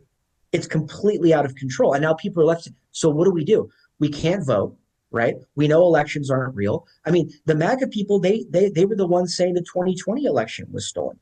You had, Democrats who thought that Bush stole the election from Gore way back in 2000. So we've been talking about rigged and faked elections as a matter of public record now for 24 years, right? So we can't vote. Law enforcement doesn't do anything. The corporate media won't report anything. So people are asking themselves, okay, I guess we just live in a society now where you pay taxes to Jeffrey Epstein's friends who just rape and murder children with complete impunity. You can go protest, but then they'll take your gun off your hip and shoot you in the head. Like, what do we do? I guess guillotines, but this is a comedy show. I didn't mean it. Point, right? We know their crimes. We know who's committing the crimes. In the Epstein emails, we have them openly discussing their own crimes. Right. So, in the game, in the conspiracy world that you guys and I have inhabited for however many years each of us has, for a very long time, I know I did, and I think others as well, thought the goal is to expose this, right? To prove it. There's this idea that somehow if we bring this to light and we sufficiently document it and we establish it so that we can get enough people to, quote, wake up and see it, somehow that was going to be the victory condition. And people are in Stockholm syndrome. They won't, And I don't have an answer for this, but I'm just saying, like, look, every conspiracy that I grew up believing, that at different stages of my life, I was told I was a schizophrenic for thinking, right? Whether it was 9/11 or whatever. Now it's like, okay, that's just mainstream news. People more or less kind of understand it. I mean, I see people like polls on Twitter now where people think Epstein's still alive, right? They don't even think he died at all in the cell. So, I mean, the average person is starting to realize, like, maybe Epstein actually got extricated from the jail cell 6 years ago. He never even died. And for all we know, he's still running the whole thing. And, we're just being lied to. That's why, learned helplessness. That's why Trump's so incoherent about this, because he's under witness protection, Stephen, and he's rolling up. Epstein's helping him roll up the deep state. And Chase guys are at InfoWars has tried that now twice in 6 months. You called it. Yeah, you called it. That was going to be the next layer. And I go in there every time he tries and I say, stop this. Because then I take a tweet that I have from like 2 years ago where I predicted that was going to be the stupid theory they were going to try to run. And then he just has to stop again. Chase, if you're listening, please. Chase, you don't know what you're doing. Stop listening to Alex's sources. Chase, I'm way ahead of you, dog. You are stupid. I'm way ahead of you. Way ahead of you. Shots fired. You have no idea what you're doing. But people can be confident that this show... He's not coming out of witness protection, okay? It's not going to work. This show is not coming out of this show is not, what's the guy, Chris Ryan or whatever. This is not like 2/3 of the conspiracy shows now are being hosted by intelligence agencies. This one's not. But I don't even have commercials, man. It's like we're look at the reversal with Dan Bongino. He is a Fed. He was literally a Fed for a year. He was at the FBI. He covers up the files after years on his podcast saying he wants to release them. Then after he covers them up, he goes right back to his podcast. And his first statement is the total gaslighting, like F you for thinking I'm bad, like it's, I mean, they're rubbing our nose in it. Why would they put him back into propaganda after he worked? I mean, who would believe this guy now? I mean, well, you got to jump the shark. Well, if I can switch gears from meta conspiracy just back to conspiracy here, and a little bit more exploration of the occult angle of this Peter Greene case, I want to talk about specifically, I think he's only really got about 2 music video credits. Maybe he's got more, but there's 2 music videos I wanted to focus on. The first music video he appears in, 96, he's in a House of Pain music video called Fed Up, which you're welcome to put some of it on. It's a curious music video. It's openly satanic. I'm flashing Alex Jones now. Openly psychotic, openly satanic. Yes, it's openly psychotic, openly cynic. So it's interesting. Greene is sort of out of character in this music video. He plays a I guess it's hard to tell. I guess what he's supposed to be is like an air conditioner repairman in hell. It's like the city, everything's sweltering, everything's hot, and he's trying to like repair all the air conditioners. What's the title again? I'm sorry. It's called Fed Up. Okay. Fed Up. Fed Up right. by House of Pain. And he stars in it. Peter Greene stars in the music video. It begins, so I think the devil stuff is right at the beginning. It's certainly throughout. Um, I think the 77.7 radio, you'll hear at the very beginning, a 77.7 radio station. I think that's Crowley's Babylon number. At the But very Crowley was 77, but the 777 is like the number of jackpot. That's like that's Babylon. Yeah, that's the number of Babylon. That Jack Parsons? Yeah. Well, okay.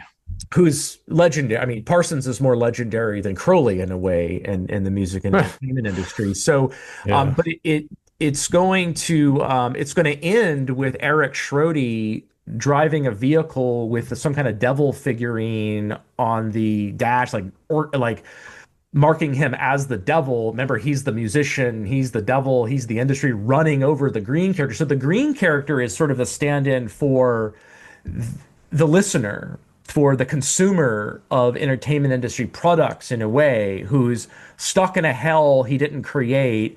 His desires are created by look at the flames and the fire, and I'm flashing on that. There's the devil card and so on.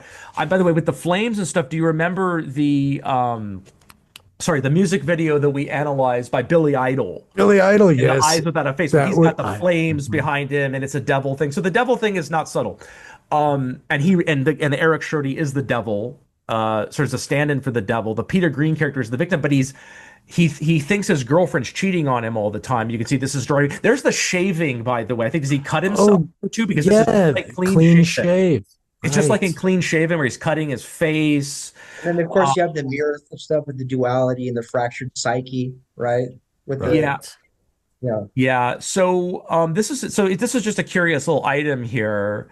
It's not a very good music video, and I think I like it on mute. I like there's more listening to you instead. devil. Yeah, there's more devil stuff. Devil. And Hey, did you just catch that? What is he? Look, go back, Sean, if you could, like 10 seconds ago.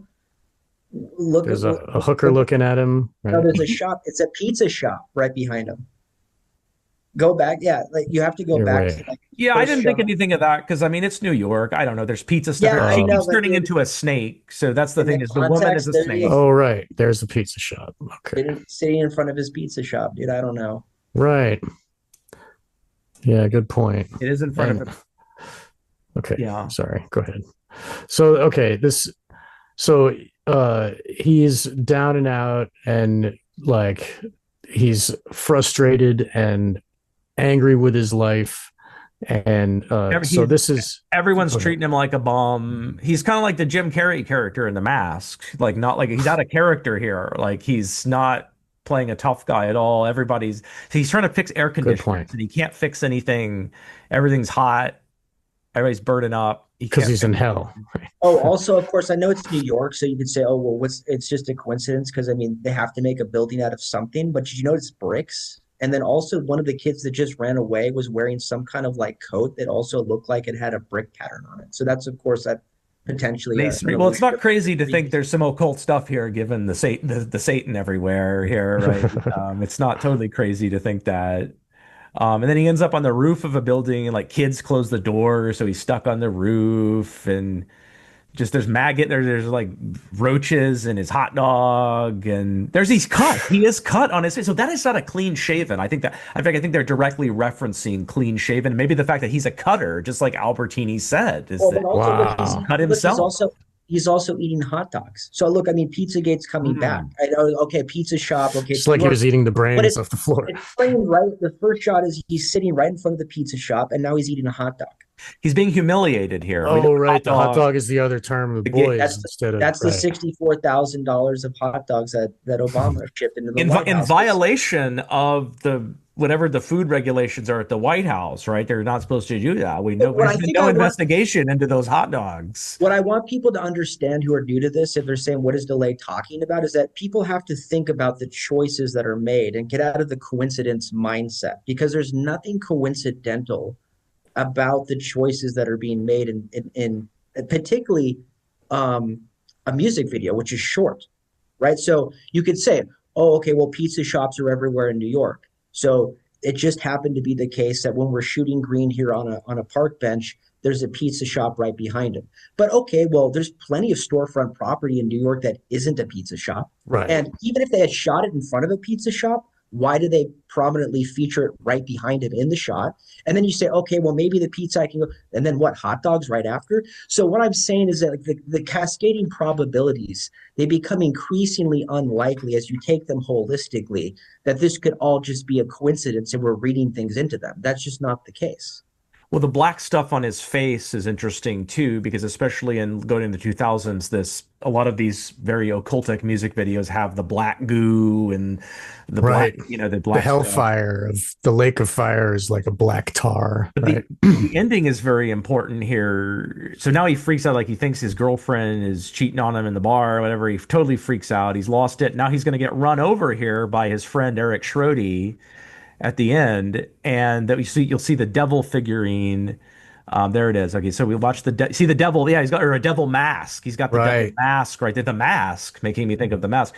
And so he gets run over, and Eric is the musician. You're the victim. You, as the person watching this music video, are the victim of the industry. It's very revelation of the method. And the music is a vehicle of the devil. Yes, it's a vehicle, literally. I mean, you could have had anybody driving that car. Why is it the musician? Why is it the lead? You could have had anybody driving that. It could have been a delivery truck. It could have been another random thing. He hasn't appeared in the video himself except sitting at a bar rapping. Until now, he's the first time he interacts with the character. There he is. Right. Okay. Right. The other one is going to be more remarkable, and I think you should play some of this. So this is pretty incredible. Maybe we can find out more about how Greene has got some connections to the music industry. His friend Scam Dusk was sort of a hardcore rapper, and so he's got some connections to the music industry. Obviously, House of Pain. I'm not familiar with modern music much at all. I certainly don't know the rap game, but this guy named R.A. the Rugged Man. Oh yeah, I know about him. Okay, so Greene appears in a music video called Dragonfire. One word, Dragonfire. Greene appears as, quote, the big boss.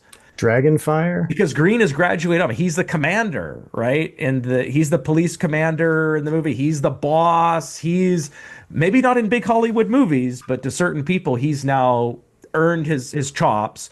So this music video is very interesting. It's going to get to this sequence. It's the eyes wide. I mean, I'm quoting the lyrics. Eyes wide shut, masquerade, got wild dancing. I'm in the mosh pit at the Rothschild mansion. Okay, get to this. This is in the music video. So wow.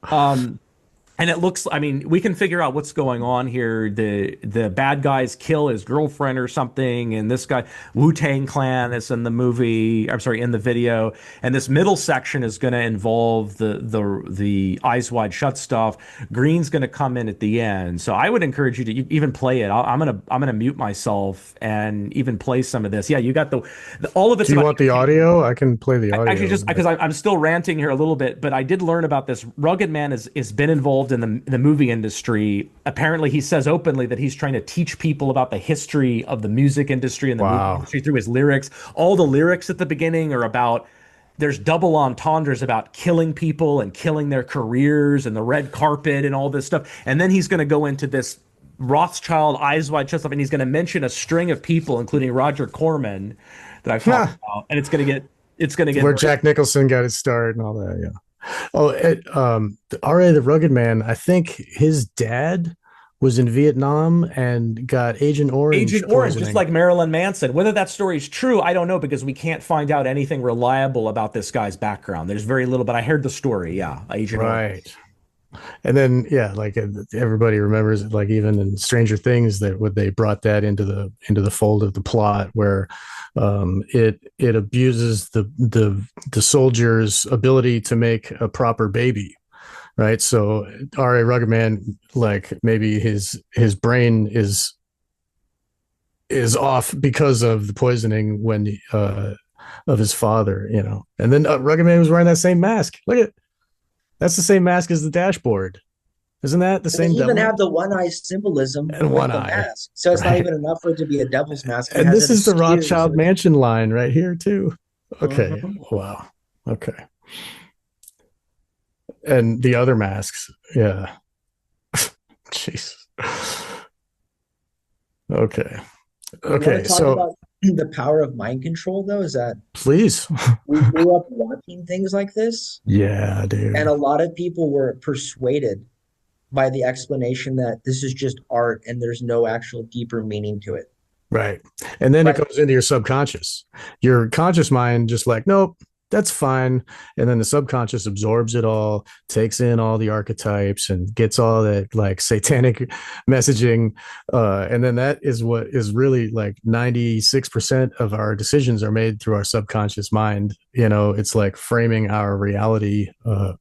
Like we talked about this at length last night with William Ramsey and Robert Frederick and Hans Utter with the Manchurian Candidate Part 17, talking about the framing of all realities through the imagination of these stories and what the power of Hollywood. You know.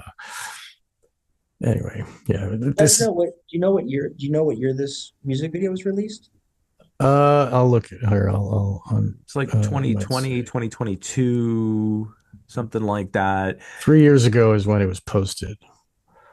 Yeah, it's probably 2022. It's almost, I mean, it's almost like kitsch then, you know, for something to be this overt and kind of cartoon. Right. Eyes Wide Shut has been in the mainstream for a long time at that point. And the masquerade thing there, it's also, it looks partly based on the masquerade sequence in Labyrinth, which is a Monarch mind control movie. I analyzed at length recently in a premium episode for PsyOp Cinema, but it looks actually definitely to be partly based on that masquerade sequence. Now here's Peter Greene as the big boss.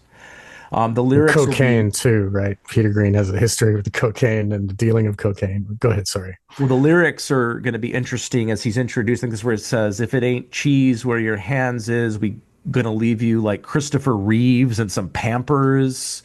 Wow. Don't sneeze and you panic or breathe." When we said this is an interesting stuff here. Also the cannibalism scams. What was that? Yeah, there's cannibalism scams and plots. Yeah, dude, like there's vandalism, grams and rocks. So Peter Greene eats Juan's brains in '92. Right. And here he is in the music video where the lyrics are about connecting cannibalism to drug dealing, scams, plots. I mean, it goes up and I mean, when we go above, it mentions. Well, we'll go back in a second, but. Oh, okay. The red dragon is Satan. You know, Satan is in the background of everything. Right. That goes back to Mickey Rourke, right? I mean, Brett, because we were talking about him, but of course, the infamous neo-noir that I've been thinking about for a while now, from I think it was '87 or whatever it is, Year of the Dragon. Yeah. Wow. So look at when he gets set on fire, he has this like flash of a girl on a bed, and then she's bloodied. Like, oh no, what's that, dude? Well, that was like from the beginning. That's a reference to the beginning of the video. It's like some thugs come in and kill his girlfriend or something, and the protagonist is going to get the bad guys. Whatever the plot is supposed to be. Okay. Look up the revenge mirror about the cannibalism ritual sacrifice. So there's a lyric earlier that goes like this, and you can look up this guy, Kermit Gosnell, Gosnell. It says, "Abort rappers like Kermit Gosnell. I'm not well. Black Gestapos, white Broncos, drop those." So this to me is alluding to the LAPD Rampart scene, the connection to, now look at this guy. Who is he? He calls him a rapper. This is a guy who was abortion doctor. Yeah, serial killer. And when they arrested him, he had all of these baby corpses in his house. Do you think maybe there was a ritual connection to some of this? Maybe he was someone who sold these things for ritual purposes or provided them to the end. You know what I mean? Oh, also, I just noticed as Sean was scrolling down, I know, Brett, you had said that there's conflicting reports about where Greene even hails from, maybe Montclair, but look at Philadelphia. So you speculated that maybe actually he was born in Philadelphia. So that's a den of vipers, man. Philly's got tons of Satanism. It's really, I've been there. I've looked around. It's really bad. So the lyric later on with when we see Greene, this lyric to go on about, hey, Christopher, we're going to leave it like Christopher Reeves and some Pampers, is because I've half suspected that the Reeve thing was not an accident, but I don't know. Don't sneeze and you panic or breathe when we stand at reach, and you're going to bleed on your dandruff. Close steel, better hold still. They're going to find you with no grill like your roadkill. And it's almost as this talking about, this is over the top of Greene's appearance. Flashing lights in the night, not from camera shots. Those the type from the ice in the random shops where the mothers come in candle blocks, bodies rot in abandoned lots. Helicopters in the vans is SWAT, cannibalism, scams, and plots. And so those struck me as important lyrics. And then, of course, the Eyes Wide Shut Mansion one is, Eyes Wide Shut Masquerade, got wild dancing. I'm in the mosh pit at the Rothschild Mansion. I'm Corman, that's Roger Corman. Orson, as in Orson Welles. Thorburn, which is the real name of the rapper. John Borman. Okay, John Borman is a famous director. He did movies like Deliverance, but he did Zardoz, which is considered one of the most Illuminati movies ever made, and it has all of the Depop stuff and all of all of the whole breakaway civilization and all that stuff. I mean, Jay features that in his first esoteric Hollywood book, for good reason. And then the next letter is the living baptism in the river of Jordan. Rock bells when I kick the gospel, gods fell. Abort rappers like Kermit Gosnell. I'm not well. Black Gestapo. So he's connecting this satanic inversion of Christian theological tropes, biblical language, connecting. I mean, it's the Satanism stuff is very obvious here anyway, even if you didn't have the lyrics. And then it's connecting it to a guy that's got fetuses in his. This to me is alluding to ritual sacrifice in the music industry, and then the references to criminal cops and black Gestapos, white Broncos. What do all these things have to do with each other? I think we've provided some of the context for how people on the inside might understand these lyrics. Right. So it's like he's threatening to kill other rappers like Kermit Gosnell kills babies. The question I have for you guys is that, like, okay, so a major Hollywood film with like A-list actors in it, you understand why they make it from their own point of view. But you look at something like this and it's like, what's really the point? Because typically we try to explain the creation, the motivation behind making these kinds of things as influencing audiences, like we saw in the first video, where like the whole point is that like the culture creation is destroying the consumer. But I mean, how many people are even gonna, I don't know, maybe I'll be wrong and you'll look at it, it's got like 5 million views or something. But I mean, this thing is like, I don't know, like D-rate. I mean, it's not really, it doesn't have any cultural cachet. Well, I don't want to go DEI on you, Stephen, but it's because people don't listen to black people, right? We're not centering black voices anymore. It's racism is the reason that they can. All right, Ruggedman's white though. That's him. And you got poor Martin Lawrence running through the streets begging someone to help him. The Illuminati are after me, but you don't believe him because he plays a crazy black guy all the time in movies. But see, Brett, I know you understand because we've talked about this before we recorded today. Like when you were trying to puzzle over, like, how do you have these A-list actors, like someone we haven't talked about who was also at the AA meeting that night, according to Albertini, James Remar. So how do you have a James Remar, a Tom Sizemore, a Peter Greene attain these lofty heights in Hollywood and then just find themselves where we now see Greene here in 2022? How do you go that high, that low? And then why is there any desire to even produce things like this? Like, what would be the point? And again, I have to think that, there has to be some kind of spiritual component behind this, where it's like things like this that are completely inconsequential, that have no real mass influence, they're made because of like some kind of like spiritual satanic laws that these people have to abide by, where like once you're in it, this is just your life. Like, you're just forced to create a crappy music video that no one's going to watch because that's just the life you have now. You know, I'm thinking what's immensely important to me is that Cat Williams interview a couple of years back with Shannon Sharp. Remember, he Oh, went that was on a good one. the Shannon Yeah. Sharp show, and one of the things he was so he was talking about the the initiatory ritual killings in the rap industry, and in among black entertainment. I mean, he talked about Michael Jordan's dad. He said the rumor is that his dad was killed and by the Illuminati or whatever. But he mentioned that he said, you look at Snoop Dogg. He said you look at Snoop Dogg going around because Snoop Dogg was going to the Olympics wearing a Baphomet chain and saying this is the GOAT. This is the GOAT, the greatest of all time. Right. And that's like, what? And it's interesting. I've noticed this in sports. When I was growing up, a GOAT meant you were the person who screwed up in the game and you lost the game. And then all of a sudden, sometime in the mid 2000s or 2010s, we started hearing GOAT means greatest of all time. I never in my life heard that. Yeah, there is the Cat Williams.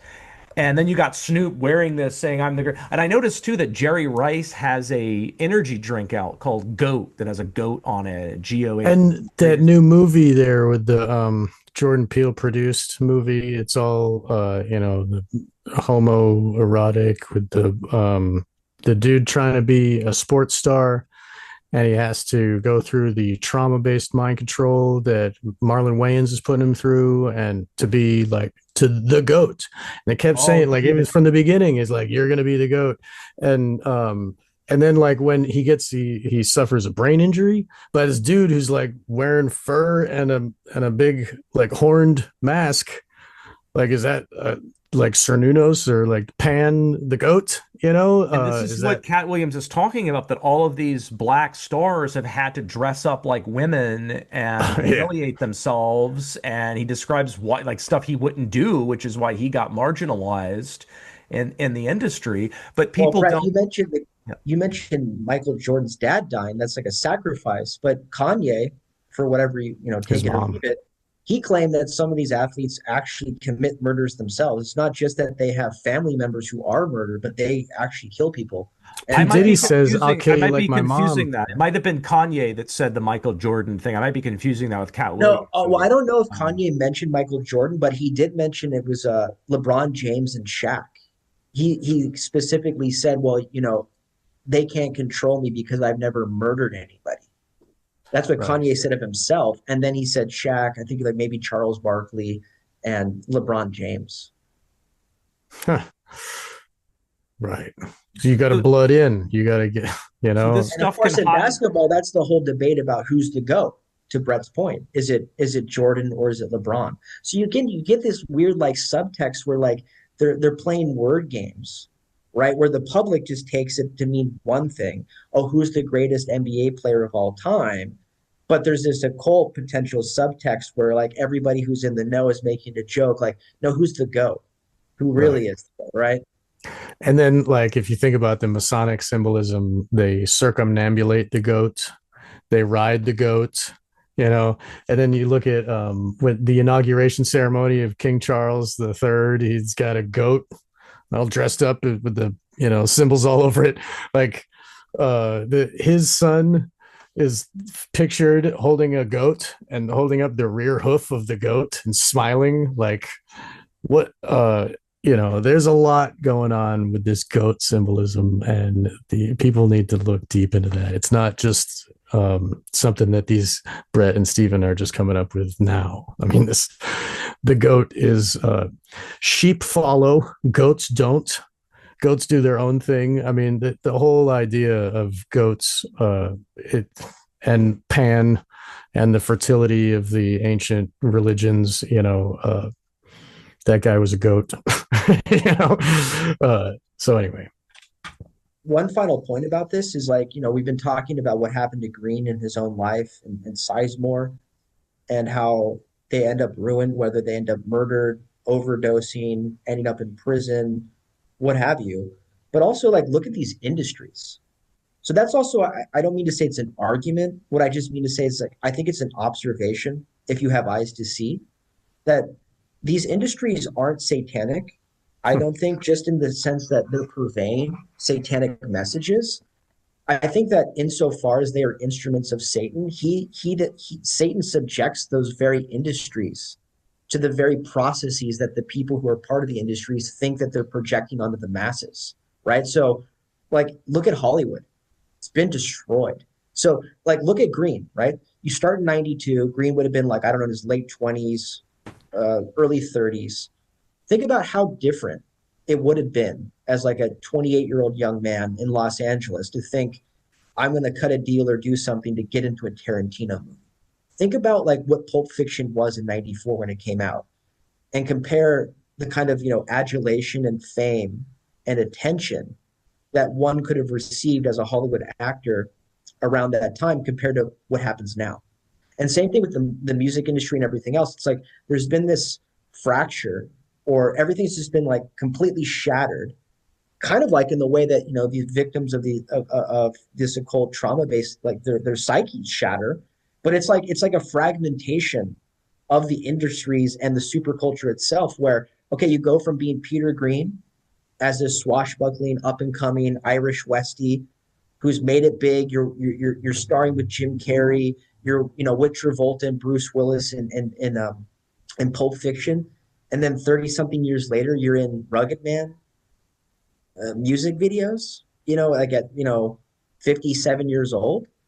I mean, so clearly, like, not only has he been destroyed, but these industries have sort of in a way been destroyed. It's like Satan's even mocking the people who took the deal. That, like, in the course of their own lifetime, they've sort of seen that it was basically a ruse and a trick. And look at like Doja Cat with her song "How My Demons Look," and she's like, "Yeah, I'm possessed by demons. What about it? How they look on me? I'm top of the, I'm fucking on the catwalk or whatever." It's like so in your face now. It's almost like look at the one with the pink hat that was with Billy Ray Cyrus there. The dude with blood in the shoes, little Uzi Vert or whatever that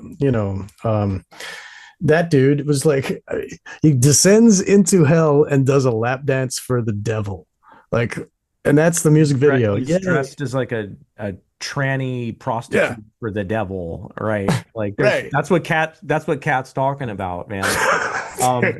But on this note, one more thing I'd be remiss not to, because I don't know if your audience, anyone's ever going to see this if we don't show it to them. You got to show that trailer for the movie Adrenochrome with Tom. I couldn't find it. Let me see. Just go to IMDb. Go to IMDb and put in Adrenochrome. And everybody, I presume, knows the Adrenochrome legend at this point. Okay. Here, let me see. So I don't think we need to spell that out for people what that has to do with this.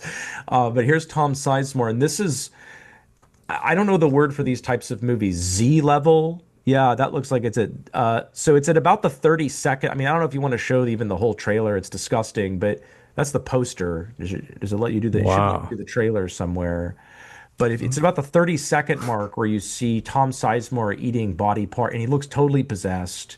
Wow. He looks like he has no soul. Go up. You should be trailer. It should have the trailer somewhere where you can. Huh. Why doesn't it have the trailer? Yeah, there. Go down. I see it. You saw it where it says trailer right there. Yeah, it's that big. Okay. Yeah, there you go. And this is what Sizemore's doing. Yeah. Should I mute it? Do you want to talk? Okay. I don't really. I'll say some stuff after. Psychedelic. Wow. He's in Adrenochrome 2, by the way. He did the sequel. Okay. There he is. So chewing on a gland, just like what's his name said to Johnny Carson there, Dean Martin. You gotta get your friend a gift for his birthday. I don't know how to wrap a gland. Wow. Look what they have him in his Saving Private Ryan. They have him in his Saving Private Ryan outfit. Right. They're the American humiliating flag. him. Yeah. They're humiliating. This is the point. Yeah, this is the point. You look at Sizemore and Greene that night in 92, where they start that night, what they go on to do in the 90s. Tom Sizemore goes from Saving Private Ryan and Heat to this. Peter Greene goes from the Mask and Pulp Fiction to the other the music video we just saw. Yeah, this is like Mystery Science Theater level, like quality of movie.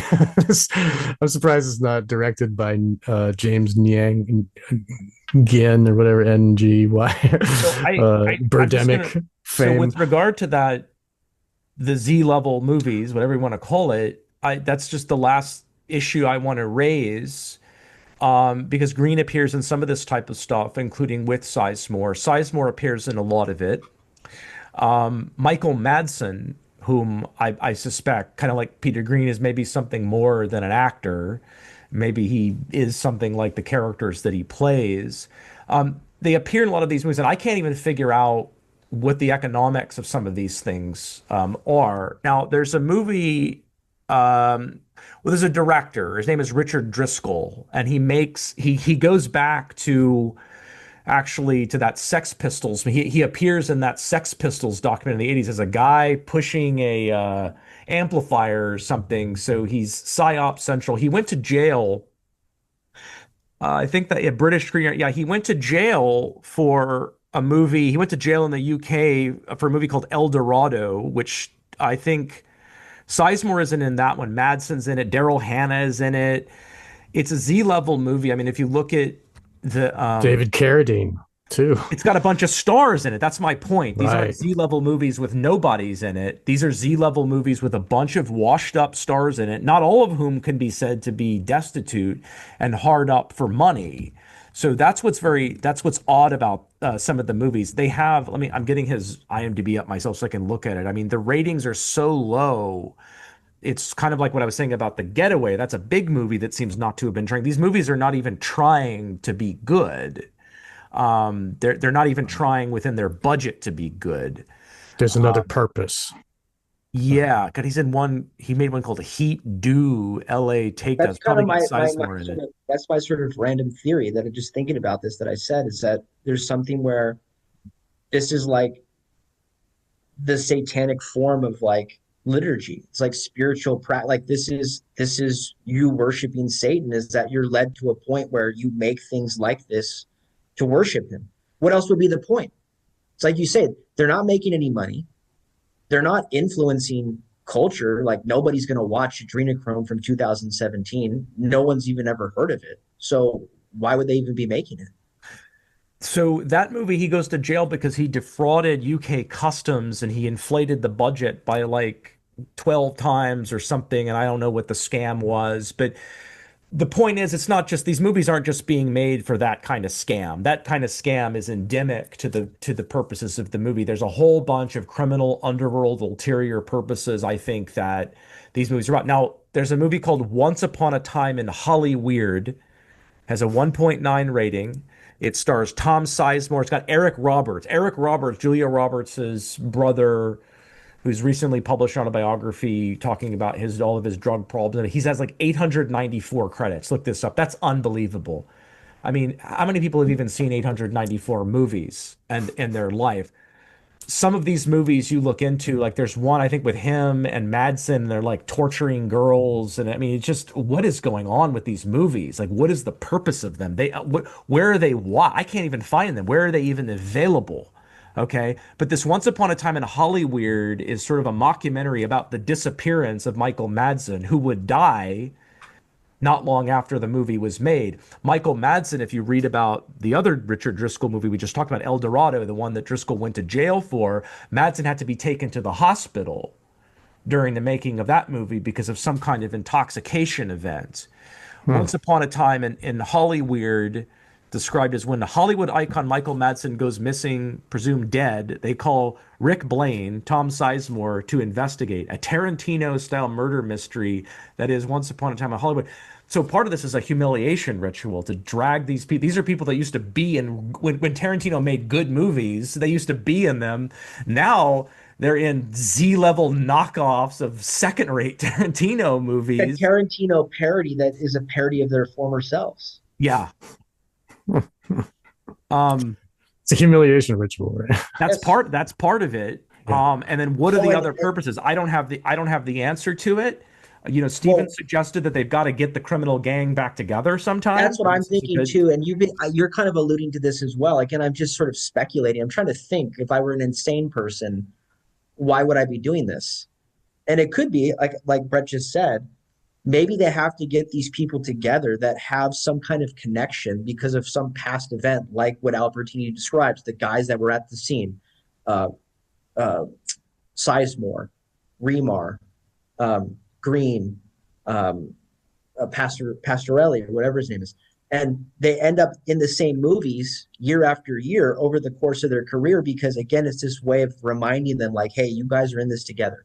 And also because with the nature of, like I was telling Brett, with like civil lawsuits and some of this stuff does bleed out eventually, maybe they have to get their story straight, right? And so a convenient way to gather the gang back together and check up on everybody and make sure everybody's still on board. Usual suspects. Gonna keep his mouth shut and get your story straight for like when lawyers come around and sue you civilly or whatever, a reporter comes who's stupid enough to ask the wrong questions. And my point is this. It's not just that you see these actors that end up overlapping time and again throughout their careers in the same projects like we're seeing here with Greene and Sizemore. This is a common phenomenon with other clumps of actors, right? So you have to start wondering, is part of what's going on with the fact that you have these recurring casts, different kinds of recurring casts, that they all had their own kind of Peter Greene, Richie Albertini night.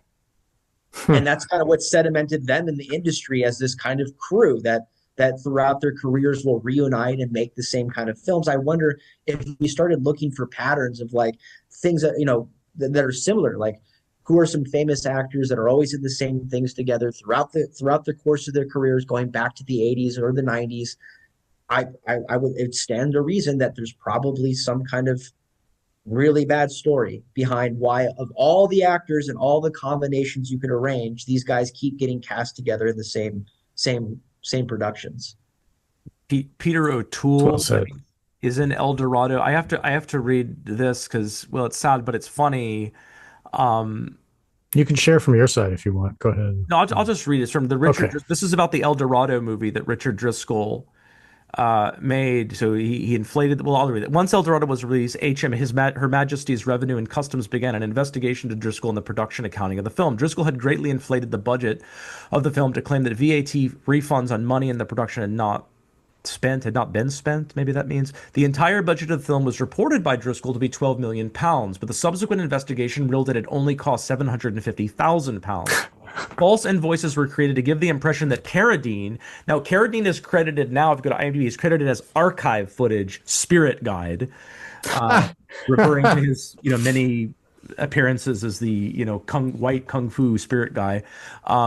So it says that the false invoices were created to give the impression that Carradine was paid more than £400,000, for 13 days filming, even though he had died 2 weeks earlier than the filming date stated. So this was the investigation showed that they had a dead Carradine showing up.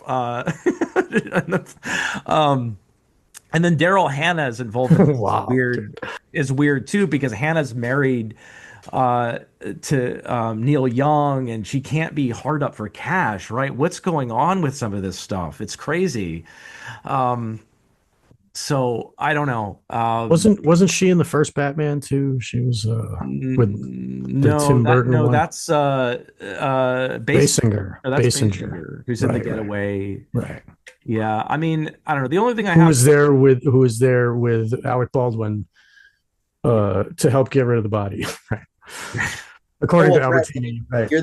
You're the walking encyclopedia when it comes to these matters. But what's the name of the film that's very much in this genre that we've been discussing throughout the episode about so-called rogue cops who are actually criminals? And the film I have in mind is Baldwin's brother, Stephen Baldwin, and Richard Gere. Richard Gere's running the crew through LAPD. Oh, Internal Affairs? Is that what it's? Yeah. Again, so what's going on with the Baldwins? Again, it's this same situation that, Albertini, he walks right into something that he's not supposed to see. Where, yes, I guess Alec Baldwin is a good actor. I guess. I mean, he's been in a lot of great films. He gives good performances some of the times. I think he's good in The Departed and other stuff. But then what's going on? Like his brothers get into it as well, and it's always spun as this like kind of like, well, it's nepotism or something like this. But you just have to think that in some of the cases, at least, if not very often, there has to be something deeper going on that explains how someone like Stephen Baldwin or whatever is like cast in Backdraft or Internal Affairs when he's not a good actor at all. It can't just be, oh, he's Alec's brother. It has to be something like, no, Alec is Alec, and he can make that happen. Well, don't forget that in The Usual Suspects, Peter Greene flicks the cigarette in the face of Stephen Baldwin, and apparently he was supposed to do it at his chest, and somehow I don't think that was an accident. That's an amazing connection. Because I forgot that Stephen Baldwin, and then so there's Peter Greene who has to deliver the body to Stephen Baldwin's older brother.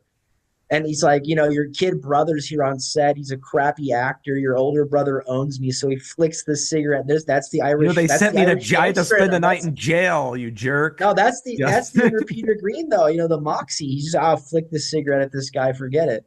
Well, that's one of the most, if I can say, that's one of them, that was one of the most impressive performances by Peter Greene. I remember seeing that movie, and I'd seen him in Pulp Fiction and a few things, and he was remarkable. But in The Usual Suspects, was it Billy Baldwin or Stephen Baldwin? No, it's Stephen. It was Stephen Baldwin in that. And the characters are all these like hardened criminals, and Kevin Pollak and Stephen Baldwin and Gabriel Byrne, and they're all pretty believable. Some of them by that point pretty scary and menacing, and they're involved in heavy criminal activity and stuff. And then in this part of the movie, they're going to LA and they're hooking up with this. I guess he's a fence, as he's credited as Bigfoot or something. The Kevin Greene, thinking the linebacker, Peter Greene, and it's like Peter Greene's presence is like, these guys all look like children. Like he is and he's not showing up and being blustering or anything. He's just being cool as a cucumber. And like, wow, like this guy is really believable as a criminal. These guys all look like children around him, and they've already sold it pretty well that these are hardened criminals involved in pretty tough stuff. And it doesn't mean anything to this guy. And then in the subsequent scene, he shows up. That's when he flicks the cigarette in Baldwin's face, and like that's a very memorable performance, just because he is just at the height of his menacing presence, and he doesn't have to. Because I mean, in the Mask, it's kind of somewhat comical, and he's convincing, but he's trying hard to be menacing. In The Usual Suspects, he really is just cool about it. Well, and then of course, who can you not failed to mention who's in The Usual Suspects, and we learned a lot about him in the years since. Kevin Spacey. Yeah, who directed that. So now we're going. So now we're going right back into Epstein world, just like we did with Depp. When I was telling you about Amber Heard and Krause and Epstein. Well, who directed the most it unbelievable is Bryan Singer, right? Oh, right. So I mean, now we're into gay mafia and abuse of boys and lawsuits, and I can go on and looking at his film. Kevin Spacey's right in there, right in the middle of it, right? That's his milieu, right? He loves grabbing on little boys. Disgusting. Sorry, I didn't mean to interrupt. The really disconcerting thing about Spacey is, all you guys, as you know, is he's had a lot of people around him turn up dead, like Clinton. All of his accusers, all the accusers. Yeah. So Kevin, please don't sue me. I mean, and he does his actual malice is the standard, Kevin. So, but he does those fireside like how Christmas. How many people do you have that tried to sue you that ended up dead? Right. And then he says he sits by the fire at his Christmas thing, and he's got a coffee cup from the Queen of England, and he says, "I'm going to kill them with kindness." Like, whoa. And that's the infamous photograph with Ghislaine Maxwell. Yeah. In the royal, when he's sitting on the throne. His relationship to Prince Andrew and Epstein. Right. And then again, the bizarre interview that he did with Tucker Carlson that nobody's really been able to make heads or tails of. I mean, what in the world was Tucker Carlson doing interviewing Kevin Spacey? It was, again, very bizarre. And talk about the roles that the actors play. Look at what Kevin Spacey has played. I mean, just sick. Okay. Yeah. Well, that too, right? I didn't even think of that. I was thinking of like, the Garden of Good and Evil, and like the TV show there where he's like a politician. I mean, whoa. Like killing people. The character Frank Underwood, I mean, they didn't hide it. It was supposed to be in a way like based on Bill Clinton. Right. Like there's these Clinton era 90s scandals, right? Right. And he's got this like his wife is another power player, and it's like a, you know, Like like a Hillary. marriage of convenience for their careers to, yeah, whoa. And then he's like half gay with the freaking, like they all fold that in there also because it's Netflix and they got to freaking push that agenda too. Since we're going into, Clinton lore, I feel like I have to mention it again. You guys will know this, but when we talk about the Washington Beltway and its connection into Hollywood and how all these people are entwined, right? So anyone who grew up in the 90s remembers Ken Starr because he was synonymous with like the special prosecutor. He's getting to the bottom of it, right? This is back when like, the Wall Street Journal still had to like run articles about investigations and congressional hearings and all this stuff. And, we had Waco and Ruby Ridge and all these things. So Starr comes in and he's supposed to prosecute Clinton. Well, now everybody knows that Starr was on Epstein's Palm Beach legal team that struck the plea deal.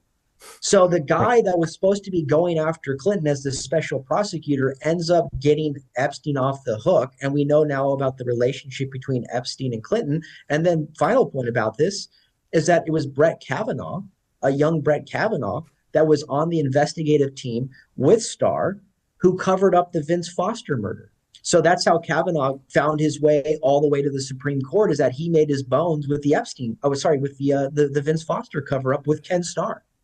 And the Monica Lewinsky thing covered up the AIG scandal that was going on with the intelligence. AIG is an operating arm of the CIA, and they're collecting intelligence through their business, that whole thing. You mentioned Lewinsky, you just triggered a memory of mine because earlier you had mentioned the Dean Martin exchange on the JFK Jr., right? Yeah, exactly. Tell everybody because JFK Jr. is on. I might have even had. Well, he described because he had this magazine George, and he was killed. In the plane crash, all that. JFK Jr. was, like a wild card for. They were afraid of this dude because of what kind of information he could come up with, and they published a. It was a school paper by Monica Lewinsky when she was 8 years old. And it talked about her experience of being cheese pizza, being eaten as cheese pizza. And JFK Jr. reads it on the night. Was it like Leno or Letterman or something? Yeah, it was Leno. Yeah. So what in the world? Unbelievable. She ends up in the White House as the intern when Epstein is coming into the White House with Ghislaine Maxwell. Right. And the photographer gets a photograph of him hugging her, like in the crowd. And I went to photography school, and they were talking about the value of film and how, like, with digital, everybody just throws away, but with film, you got it and you can go back and look. So that apparently that photographer that took that, who actually was the same photographer that shot the bullet that went past Trump's ear. He's like he's a White House photographer his whole career. And, that he shot with film, and he was able to go back into his archives, and he found that frame of Clinton hugging Monica Lewinsky in front of everybody, and was like, "Oh, there it is."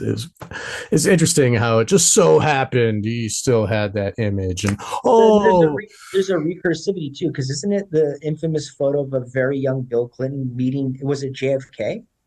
Who he shakes his hand I think that right. Yeah. And he was like named, his middle name was after JFK or something, like I forget. Yeah, right. So this stuff is, and he was the young guy. He was playing a saxophone on freaking Arsenio Hall, like just like JFK was like the young guy gonna like the image of that hero type thing. Really sick, the mind control, the statism that they have to do, but but the Arsenio Hall and that whole idea of like it's the glamour of in the occult sense of glamour, what like it's an occultation, and look at what we're going to present to you is Clinton is this hero guy or whatever, and he did some he was dirty with his penis, he did some bad things, but then it covers up all this other stuff, like Epstein, like, he's dirty with his penis, but then look at all of the financing stuff and all of the Arsenio Hall. I'll just give you a brief anecdote. I think you'll find it interesting. I mean, it's like, who cares about Arsenio Hall anymore? But I Sure. mention it because, again, I think it's like a window into these humiliation rituals and how people are always communicating publicly to each other in a way for people who are in the know to get the message. So when I was back in California for Christmas this past December, I was out on a walk with my dad, and he was thinking about his time in the defense industry when he worked at Lockheed Martin. Okay. And I've told Brett a little bit about my dad's background. But anyway, my dad's reminiscing about some of the weird stuff that he was experiencing at Lockheed, which he now looking back on realizes like didn't add up to him at the time because there were things that were going on that shouldn't have been going on if the story he was being given about what these missions, these satellite missions and shuttle missions were really about, like why was this stuff kind of going on? So one of his coworkers, his boss that he had for many years, was a guy named Herb Shottas. I mean, he's not famous, no one knows who he is, but he was very powerful at Lockheed at the time, running all these special, like, compartmentalized, top secret projects that my dad was on. And Herb had a son who wanted to be a Hollywood writer. And so the son had moved down to Los Angeles, okay? And he was trying to make his way in, but see, like, he didn't come from an industry entertainment family, so he was having trouble finding work, right? And so I think finally what happened was that like Herb's son, I think, got like an internship, I think it was, at the Arsenio Hall show. Okay. So this would have been back in like the 80s or whatever.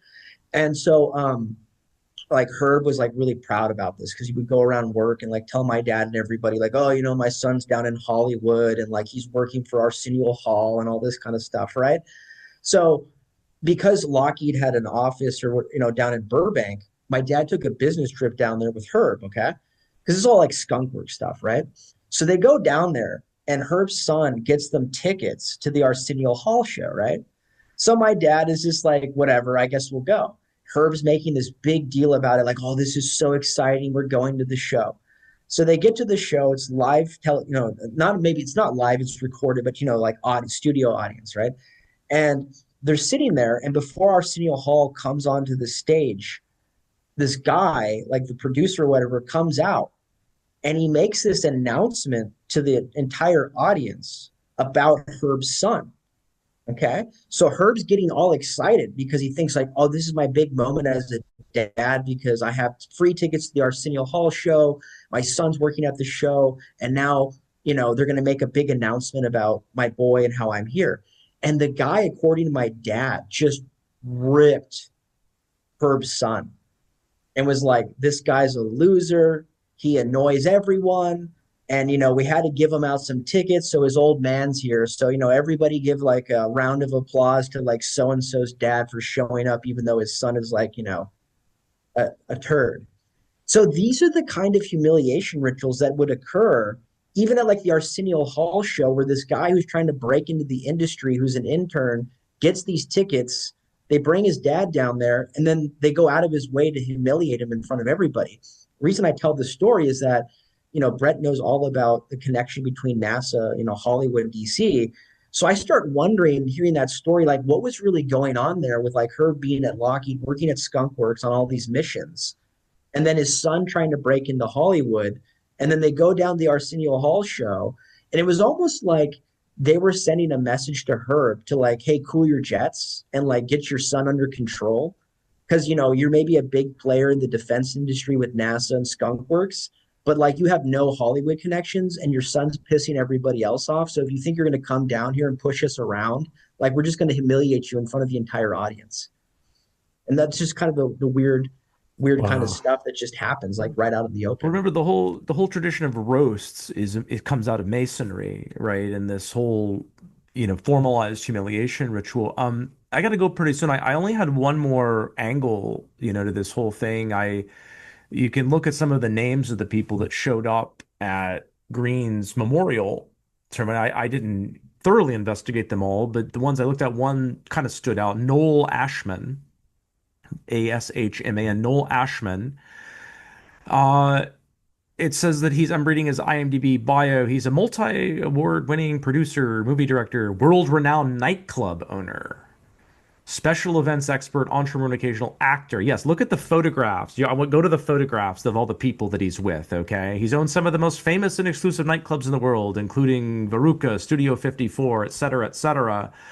So yeah, he's got himself with De Niro there. He's got himself with a very young Mark Wahlberg and all these celebrities. Now, you look at his production credits. He's got 24 total production credits. We were just talking about washed up celebrities in trashy movies. So there's Travolta. So why is Travolta? He did the Gotti movie. Travolta's in. Okay, maybe that's an ambitious trash movie, but he's in like this movie from last year, High Rollers, 3.9 rating. What is Travolta doing? Travolta was one of the biggest. Travolta was one of the biggest movie stars ever in like two different eras. Why is he trashing himself?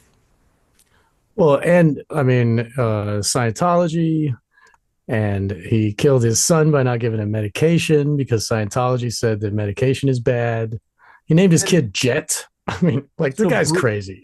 Bruce Willis, and then you look at Bruce Willis, who's now out of it now. And I talked a bit about Bruce Willis in my Color of Night Premium Monarch episode for PsyOp Cinema and some of the sussness of his background. I suspect he's been tampered with psychologically. But some of the crap that Bruce Willis has been in, and he's stopped acting now, but in the recent years, that's produced this Wire Room, Fortress, Sniper's Eye, and a lot of these have kind of deep state themes to them. These were produced by this guy Noel, or executive produced.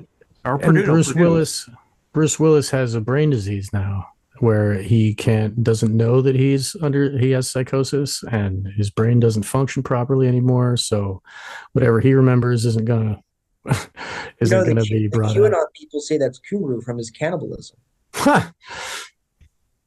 Maybe the QAnon might be right once, twice a day, like a broken clock. So, but look at, I mean, this.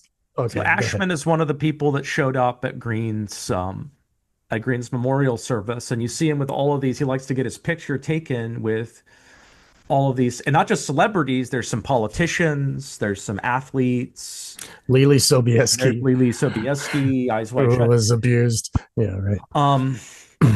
So anyway, I got to take off in a few minutes, but thank you, Brett, for recording, because in the middle of this, I ran out of space, and so I'm going to need the recording from you.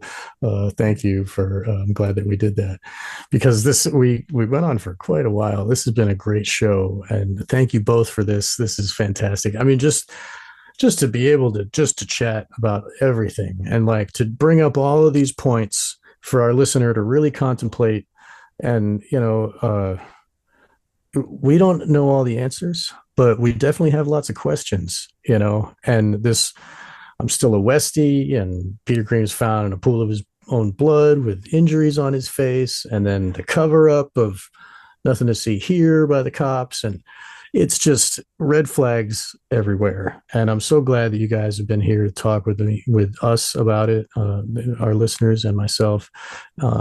Thank you. Please, let's start with Brett, because, well, actually you're recording. So let's start with Steven, and then we'll wrap up with Brett after. Where can people find your books and your work? Please, Steven, tell the audience. Well, people can find my books on just ordinary retailers, Amazon, Barnes & Noble, or also just publishers. So if you Google my name, you can go to the publisher site. And that's where my work is. Final thought, just in conclusion. I think, the reason why the Peter Greene story matters isn't, in my opinion, simply because of the connections that we've traced today about the interconnection or the entwinement among clandestine services, police corruption, organized crime, all those things. That there's value in understanding that. And it's important, I think, for some of us to understand it and delve into it. But for those who think, well, really at the end of the day, this is just sort of arcane conspiratorial research, what's the point? My argument is this, really. The reason why all of us should care that we live in a country where Peter Greene can, I think, be flagrantly murdered and have the coroner and the police and the news not do their jobs and run this kind of cover up is that, irrespective of how you feel about Greene or people from Hollywood and the kind of man he became, the point is that when that kind of corruption has rooted itself as deeply as it has into the fabric of our society, then this is deeply unhealthy and destructive for everybody, even for people who aren't directly connected to these industries and don't have a hand in them. It's destroying everything along with it. And so the reason why the Peter Greene story, in my opinion, matters is that when these sorts of events happen, I feel like we have to draw attention to them and dig into them to unearth the way that these kind of cover-ups run so that we can hopefully stop it. If people want the Epstein files released and they want arrests and they want a closed border, they want all these things. They want our country to heal. They want things to be better. Then, well, okay, yeah, you can't have a country where this former Hollywood A-lister gets murdered in his New York apartment and it gets covered up in broad daylight and there's no accountability or responsibility for that. That's just not sustainable. So that's kind of my final concluding thought. Yeah, well Yeah, said. the government will fix it. Oh, we just got to vote. Please, Brett, what are your final thoughts? Yeah, well said, Stephen. Another point you've made previously, on camera, that you were alluding to there is it's possible that the reason that this is so openly sauce is as a warning to others, to Scott Silver and other people that were involved. Like, hey, man, we can whack you and nobody's going to care. They're going to stop reporting on it a few days later. Like, this is a guy who reached, he reached the A-list, at least as a character actor at one point, and now nobody cares. Like, the media doesn't even care to tell us the cause of death or to update us after a month. It just got a notice, essentially, that he's dead and there's some sus stuff, and his friends said they don't believe the story, and then it's gone away. And I'm not being facetious when I say, justice for Peter Greene, because for all the reasons that you said too, but also that things can unravel at the most unusual places like this. And it looks like to me like Greene, was clean in terms of getting off of drugs. He was successful in doing that. I think he would have been dead if he had continued to be on the path that he was on in the 90s. He really would have been. You just can't survive that. I think he'd gotten clean. I think he was trying to live a more or less normal life, and certainly he had to, pay his debts to go on a USAID documentary and stuff like that. But he's trying to live a normal life, and then someone comes and it appears, someone comes and whacks him, because of stuff that happened a long time ago, and that just doesn't strike me as right. Whatever he did to Juan or didn't do to Juan, or whatever he's involved in the past. And we need the truth about this. So for all the reasons you said, I can't say it any more articulately. This really does matter. And maybe it'll matter to somebody out there, and they'll find out more than we could about it. You can find my work. I'm the co-host with Thomas Miller on PSYOP Cinema, PSYOP, one word, PSYOP Cinema. We're on Spotify and iTunes and all that stuff. And we have a Patreon page where we also offer some premium content. I do some premium only series like my Monarch Mind Control Cinema series. I'm also, along with Thomas, I'm also on the board of a 501c3 nonprofit called the Decoding Culture Foundation, which investigates the engineering of culture by Hollywood and other agencies. And we specialize in investigating the Hollywood DC relationship. I do hundreds and hundreds of FOIA requests. I have a huge archive of both documents I've obtained and others have obtained by FOIA. We publish a magazine called Cultural Engineering Studies, CES. Jay Dyer has published it. Stephen there has published stuff. Jason Horsley, other people have other notable authors have published work in it. Our friend Hans Utter, PhD, will have an article in upcoming issue, which should be out in March, CES number 3. Fantastic. So you can get print copies on our website. Maybe you'll put the link to that. There's also, we're a nonprofit, so we put the whole digital one for number 1 is out. Part of number 2 is out, and the whole thing eventually should come out. But like the print version of number 3 will come out in March. The digital version will be many months later. So the print comes out way in advance of that. So if you want to support our work, buy a copy. And thanks again, Sean. Wish we could collaborate a lot more, but I'm busy with all these other projects, but I always love working with you, man. So thanks for your time, Sean. Thanks. Awesome. Likewise. Thank you both. And Brett, I admire your huge amount of work. You've really taught me and my listeners a lot.